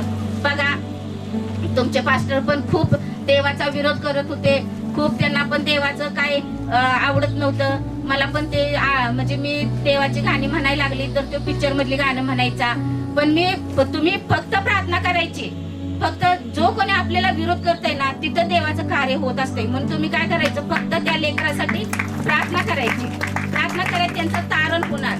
बघा तुम्ही बी टाकताना सुपीक जमिनीमध्ये टाका आणि मग बघा ते बी 100% तुम्हाला उगवलेलं दिसणार म्हणजे दिसणार असते. खडकाव तुम्ही टाकूच नका अजिबात. आणि बघा तुम्ही ते बी तुम्हाला उगवलेलं जरी आज नाही दिसलं, मला 6 वर्षानं दिसलं उगवलेलं बी. बघा त्यानं असं उगवलं की आज तुम्ही इथं आहे त्यांच्यामुळे. त्याच्यामुळे तुम्ही वाट बघा. कधी लगेच पण उगवतं, कधी वेळ पण लागतो फळ यायला. म्हणून तुम्ही काय करा, काळजी करू नका. आपली सगळी काळजी आणि चिंता काय करा, देवावर पूर्णपणे टाकायची आणि देवाला ग्रहण करायचं. देवाला तुम्ही काय करा, सोडू नका. बघा आज स्त्रिया क्लेशात आहेत, म्हणजे क्लेशात आहेत. पुरुषांना पण बघा त्यांना घाम गाळल्याशिवाय म्हणजे देवाने तसं केलेलंच आहे. त्याच्यामुळं ते हे होणं म्हणजे गरजेचंच आहे. ही काय म्हणजे आपण काय करत नाही, ही नैसर्गिक नाही, ही देवानं दिलेली देण आहे. त्यांना कष्ट केल्याशिवाय म्हणजे घरात येता येत नाही. आणि ते किती जरी फिरून त्यानं जरी काही जरी केलं तर मुलं शेवटी काय करतात, आईचेच गुणगान गातात. आणि आईला पण त्यांना एवढं, वडिलांना एवढं ही नाही. पण खरं सांगू का, त्यांना बाहेर काय कष्ट लागतं काय नाही हे त्यांनाच माहिती. आपल्याला आणून ती देतात घरी. आपल्याला आपली बायका मुलं आपल्यासनी चांगली राहावी, चांगली असावी, चांगली दिसावी, त्यांना काही कमी पडू नये म्हणून ते रात्रंदिवस कष्ट करत आहे ते. म्हणून त्यांच्यासाठी सुद्धा स्त्रियांनी आपल्या प्रत्येक पतीसाठी प्रार्थना करावी आणि आपल्या पतीने आपल्या म्हणजे आपली ती घर सांभाळती म्हणून तिच्यासाठी प्रार्थना करावी. प्रत्येकाने प्रार्थना करावी एकमेकासाठी. आपल्या घरातील वृद्ध झालेले, माझी सासू सासऱ्यांनी येशूचा स्वीकार केला नव्हता. त्यांनी मला खूप त्रास दिला, जाच केला माझा त्यांनी येशूमध्ये मी आल्यानंतर. आणि शेवटी बघा मरायच्या वेळेस शुक्रवारचा दिवस होता, माझा उपास होता, आमच्या घरी प्रार्थना होती, पास्टर येणार होते. अचानक सासूची आमची तब्येत बिघडली. तिला आम्ही म्हणजे भाजी भाकरी खायला दिली, मेथीची भाजी, आणि दवाखान्यात घेऊन निघालो. आणि रस्त्यातच नदीच्या पुढं गेलो तर तिचं म्हणजे प्रार्थना करून पहिली घेतली तिनं आमच्याकडनं, प्रार्थना करून घेतली. आणि रस्त्याच्या पलीकडे गेल्यानंतर तिचं काय केलं म्हणजे वारली ती. आणि बघा देव किती म्हणजे सगळ्यांच्या वर प्रीती करतो. म्हणजे असं समजू नका की आपण देवामध्ये आहे आणि आपल्यावरच लय देव प्रीती करतोय, असं समजू नका. शेवटच्या सणाला तिनं प्रार्थना करून घेतली आणि ती देवाच्या घरी गेली. तसाच सासरा माझा, तर सासरा पण माझा त्यांनी पण काय केलं, सोमवारचा दिवस होता, सासू आधी गेले. आम्हाला वाटत होतं सासरा जायला आधी, पण सासूच आधी गेली, कारण तरण्या होत्या त्या. आणि सासरा कसं असं लोळत होता आमचा, त्याच्यामुळे ते जातील असं वाटत होतं. पण देवाची इच्छेनुसार आपण त्याच्या इच्छा पुढे आपण आपलं काही चालत नाही. मग सासरा पण त्याला बोलायच नव्हतं, तरी पण मला म्हटलं बाळच मला काय म्हणायचा. कारण त्याची सेवा मी अशी केली की आपण समजू नका, आपण देवामध्ये आहे, आपल्याला जाप द्यायचा आहे. त्याची इतकी सेवा केली मी. त्याचं संडास सुद्धा मी धुतलेला आहे, त्याचा संडास काढलेला आहे, ड्रायपर घालायचं, आंघोळ घालायचे. आता मिस्टर आहेत माझ्या इथं, कधी त्यांच्या मुलांनी सुद्धा त्यांची सेवा केली नाही, एवढी त्यांची सेवा मी केली. आणि शेवटी ते सासरे पण माझे म्हटले, शांतीसाठी जशी प्रार्थना केली तशी माझ्यासाठी प्रार्थना कर, म्हणजे मी पण तिच्याकडे देवा घरी जाईन म्हटले. आणि खरोखर रविवारचा दिवस होता. देवा खरंच आहे का हे? म्हटलं काय माहिती कसं हे आहे ते, खरं तू दाखव. देवानं मला दाखवलं. मी प्रार्थना केली रविवारची, आणि सोमवारची आंघोळ करताना हातावरच असं आंघोळ घातली आणि असं आणून झोपवत होती, हातावरच माझ्या त्यांचा जीव केलेला पण म्हणजे गेलेला कळालं नाही मला ते. पण म्हणजे पहिल्यांदा मरण मी एवढ्या जवळनं ती बघितलं होतं. आणि परमेश्वरानं बघा, आपल्याला कधी माहित नसतं म्हणजे तो काय आत्मा बोलत असतोय ते. त्याच्यामुळे आपण काय केलं पाहिजे की त्या प्रत्येक लेकरासाठी आपण काय केलं पाहिजे, प्रार्थना केली पाहिजे. कुणी लय जर आगाऊपणा कुणी करत असेल का नाही, तर त्याच्यासाठी खरोखर तुम्ही प्रार्थना करा, कारण त्याचं तारण होणार असते. जो जास्त आगाऊ माणूस असतो त्याचं देव तारण करत असते. म्हणून त्याच्यासाठी तुम्ही काय करा, प्रार्थना करा. कुणीही कुणाला दोष लावू नका. तुम्ही जर त्यांना दोष लावलं तर तुम्ही दोष लावला तर तुमचे 2 दोष काढण्यात येतील, 2 दोष लावले तर तुमचे 4 काढण्यात येतील. म्हणून तुम्ही कुणाला दोष लावू नका. तर प्रत्येकानं काय करा, प्रत्येकाला ज्याच्या त्याच्या कृत्याप्रमाणे त्यांना फळ मिळणारच आहे. म्हणून आपण काय करायचंय, फक्त आपण काय करायचंय, देवाचे आज्ञा पालन आणि त्याचे स्वार्थ सांगायचे, आणि प्रत्येकासाठी आपण काय करायचे, प्रार्थना करायचे. आणि ती पण लीन नम्र होऊन पूर्णपणे वाकून जायचंय. बघा, आपण ज्या वेळेस बाळ जन्माला येतो तेव्हा कसं असते, एकदम असं सूर्य कसा येतो तेजस्वी तसा असतंय. आणि ज्या वेळेस ऊन मध्ये येतंय कसं तारुण्य तसं असतंय आपलं, म्हणजे दिसतच नाही काय पुढचं अजिबात. तरुणपणात काहीच दिसत नाही, कोण बाजूला आहे, कोण इकडं आहे, कोण रस्त्यानं आहे, कोण आपल्याला तसं दिसत नाही. उन्हासारखं आपलं ते असतंय. आपण उन्हाकडे पाहू शकतोय का? उन्हाकडे वरती पाहू शकतोय. तसंच आपलं तारुण्य पण तसंच आहे. म्हणून त्यावेळी देवान काय सांगितलंय, ऐन तारुण्यात माझी आठवण कर. म्हणजे काय हो, तुला ठेच लागणार नाही. तेवढं सोपं नाही. जी खरंच आता जी मुलं आहेत, जी म्हणजे आताची जी देवाचा स्वीकार केलाय, खरंच ते देवाला धन्यवाद. म्हणजे एवढ्या तरुण वयात त्यांनी किंवा लहान वयात पासूनच ते आहेत आता देवाचे केलंय, त्याबद्दल देवाला धन्यवाद. कारण तसंच आहे. आणि म्हातारपणात बघा, देव देव देव देव करते ती. जसं तिकडं सूर्य मावळतोय त्याच्याकडे आपण बघू शकतो, ती कसं सूर्य मावळ्या अंधार अंधार अंधार होतोय, तसं आपलं जीवन आहे. बघा, तसंच आपलं जीवन आहे. मग देवानं बघा हे आपल्याला उदाहरण दिलेलं आहे. हे दिवस उगवतोय तो काय आहे, बाळ आहे. पूर्व म्हणजे ती बाळ आहे. आणि इथं जी येतोय मध्ये तो काय आहे, तारुण्य आहे आपलं. आणि जो मावळतोय ते काय आहे, आपलं म्हातारपण आहे. म्हणून आपण ह्याच्यात जास्त गुंतून राहायचं नाही, या तारुण्यामध्ये जास्त गुंतून राहायचं नाही. तारुण्यामध्ये आपण काय करायचंय, देवाचं गौरव करायचा आहे आणि देवाची आज्ञा पाळायची आहे. म्हणजे आपल्याला काय होणार आहे, आपली मुलं बाळ आशीर्वादित होतील, आपल्या मुलांची मुलं आशीर्वादित होतील. बघा, आमच्या सासऱ्यानं, चुलत सासरा आमचा ज्या वेळेस ह्याच्यात म्हणजे पुण्यात होते त्यावेळेस त्यांनी कसं, ते राजकारणात होते सासरे आमचे, आणि राजकारणात होते त्यावेळी ते म्हणजे देवाचं म्हणजे त्यांनी पाप केलं, वडिलांनी पाप केलं. आज त्या मुलांच्या मुलांना प्रत्येकाकडे ती मागून खात्यात असा शाप येतो. म्हणून आपण देवाविरुद्ध आणि देवाच्या सेवकाविरुद्ध आपण कुठलंही पाप करायचं नाही. त्याच्यामुळे काय होतं, आपल्याला शाप येतात आणि शाप आले की मग आपली दुर्दशा होणार. आणि होणार म्हणजे होणार असते. कुठल्याही गोष्टीत आपल्याला तिथं तडजोड होणार नाही. कारण देवाचा न्याय लय म्हणजे लय वेगळा असतो देवाचा न्याय. पण देवानं बघा आमच्या घरातली पण अजून पण कोण कोण देवामध्ये नाहीत. म्हणून आम्ही प्रार्थना करतोय देवाच्या. अजून पण म्हणतात आमच्या सासऱ्यानं म्हणजे माझ्या जावा वगैरे म्हणतात. मग आमची तर एकच साक्षी सांगते. बघा एक आई होती, तिचं मूल का नाही 4 वर्षाचं होतं. आणि 4 वर्षाचं होतं, तिला गाठ झाली डोक्यात. आणि डोक्यात गाठ झाल्यानंतर तिनं काय केलं, प्रार्थनेला गेली. प्रार्थनेला गेल्यानंतर तिला काय म्हणजे पास्टरांनी प्रार्थना केली. प्रार्थना केल्यानंतर गाठ आहे म्हणून सांगितलं ना, आपली विश्वासानं प्रार्थनेला गेली. परत म्हटले पास्टर जाऊन चेक करा. चेक केली, परत ते हाय म्हणून सांगितली. परत आणि तिनं विश्वासानं प्रार्थना केली. परत गेली पुढच्या रविवारी प्रार्थनेला. परत आणि तर बारीक झालेली होती. तरी पण म्हटली, परत जाऊन पास्टर म्हटले तुम्ही चेक करा. परत आणि ती गेल्यानंतर तिथं प्रार्थना केली पास्टरने, परत बारीक झाली. अशी 4 वेळा प्रार्थना केली. आणि 5व्या वेळेस ज्यावेळेस प्रार्थना केली त्यावेळेस पूर्णपणे ती गायब झाली गाठ.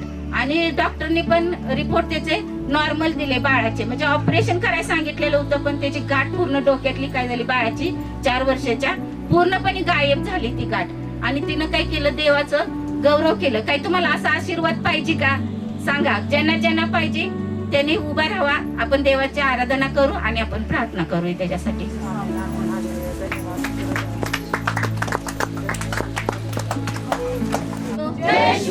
अजून जोरात जय येशू.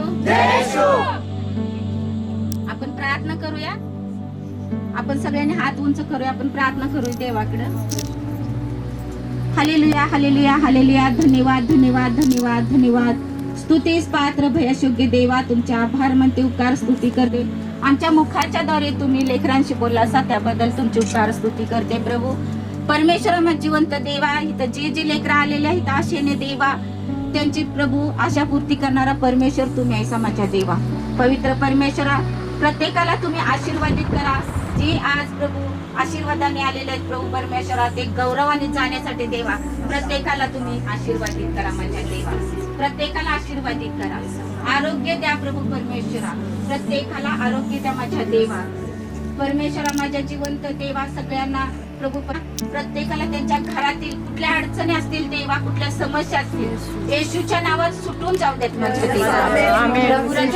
ज्यांचं गुडघं दुखत आहे, ज्यांना प्रभू शरीरात क्लेश आहेत, दुःख आहेत देव बाप्पा, ते सर्व प्रभू येशूच्या नावात निघून जाऊ देत माझ्या देवा. आणि त्यांना आनंदीमय हृदय प्रभू त्यांच्यामध्ये निर्माण कर माझ्या देवा. अधिक साक्ष घडू देत माझ्या देवा. पवित्र परमेश्वरा, अधिक साक्ष घडू देत माझ्या देवा. तुम्ही दया करा प्रभू परमेश्वरा. कारण प्रभू परमेश्वरा, जो कोणी तुमचा विश्वास ठेवतो तो कधीही लज्जित फजित होत नाही माझ्या देवा. प्रभू परमेश्वरा, ते प्रत्येकाला प्रभू परमेश्वरा तुम्ही आशीर्वादित करत आहे, त्याबद्दल धन्यवाद देते माझ्या देवा. त्यांच्या घरातील प्रभू परमेश्वरा भाकरीची परात प्रभू परमेश्वरा आणि तेल कधी संपू देऊ नका माझ्या देवा. पैशावर त्याचा आशीर्वाद पाठवा माझ्या देवा. हर एक शापाचा आत्मा येशूच्या नावात निघून जाऊ दे माझ्या देवा. प्रत्येकाला प्रभू परमेश्वरा तुम्ही आशीर्वादित करा माझ्या देवा. आणि प्रत्येकाकडून तुमचे गौरव करून घ्या माझ्या देवा. तुम्ही दया करा, कृपा करा माझ्या देवा. परमेश्वरा धन्यवाद देते, स्तुती करते माझ्या देवा. ही लीन नम्र होऊन देव बाप्पा, ही प्रार्थना माझा धन्य तारक येशू ख्रिस्ताच्या गोड आणि प्रिय नावात मागते, म्हणून तुम्ही ऐका बाप्पा.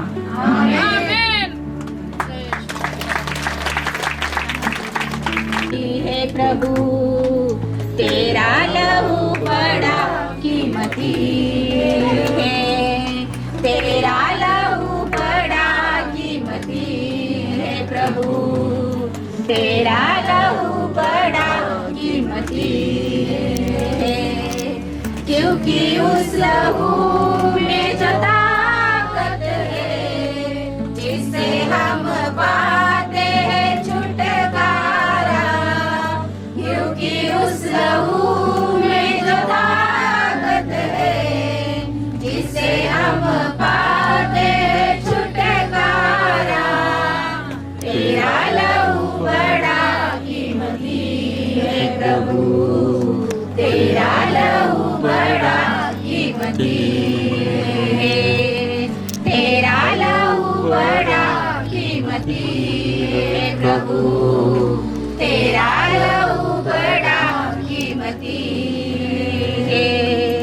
कभी तूने किसी से न कुछ मांगा, कभी तूने किसी से न कुछ चाहा, कभी तूने किसी से न कुछ मांगा, कभी तूने किसी से न कुछ चाहा। क्योंकि उस लहू में जो ताकत है, जिसे हम पाते हैं छुटकारा, क्योंकि उस लहू में जो ताकत है, जिसे हम पाते छुटकारा, तेरा लहू बड़ा कीमती है प्रभु, तेरा लहू बड़ा कीमती है, तेरा लहू बड़ा कीमती है प्रभु, तेरा लहू बड़ा कीमती है। धन्यवाद प्रभू। प्रभू परमेश्वरा, खरोखर तुझं रक्त मौल्यवान आमच्यासाठी दिलेलं आहे माझ्या देवा.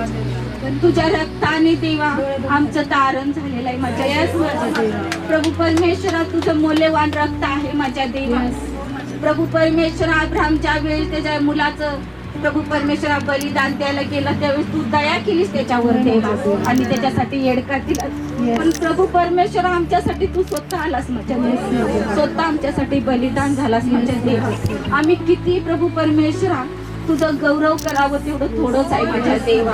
प्रभू परमेश्वरा, माझ्या जिवंत देवा, आम्हासनी आणि नम्रतेचा आत्मा सदा सर्व काळ राहू दे माझ्या देवा. जसा तू लीन नम्र झालास माझ्या देवा, तसा प्रभू परमेश्वरा, प्रभू आम्ही सतत प्रभू परमेश्वरा आमच्या मुखावर तुझं गौरव असावं यासाठी तू दया कर माझ्या देवा. परमेश्वरा, आमच्यावर तुझी कृपा आहे त्याबद्दल धन्यवाद देते माझ्या देवा. कारण प्रभू तू चांगला आहेस, तुझी दया सनातन आहे माझ्या देवा. पवित्र परमेश्वरा, इथं आलेल्या सर्व लेकरांना प्रभू तुझ्या रक्ताने कव्हर कर माझ्या देवा. तुझ्या अग्नीचं कुंपण सतत त्यांच्या भोवताली ठेव माझ्या देवा. त्यांच्या मनात आज असेल देवा की त्यांच्या प्रभू परमेश्वरा नातेवाईकाचं तारण होईल, तर प्रभू परमेश्वरा आज मी प्रार्थना करते त्यांच्या लोकांचं तारण होऊ दे माझ्या देवा.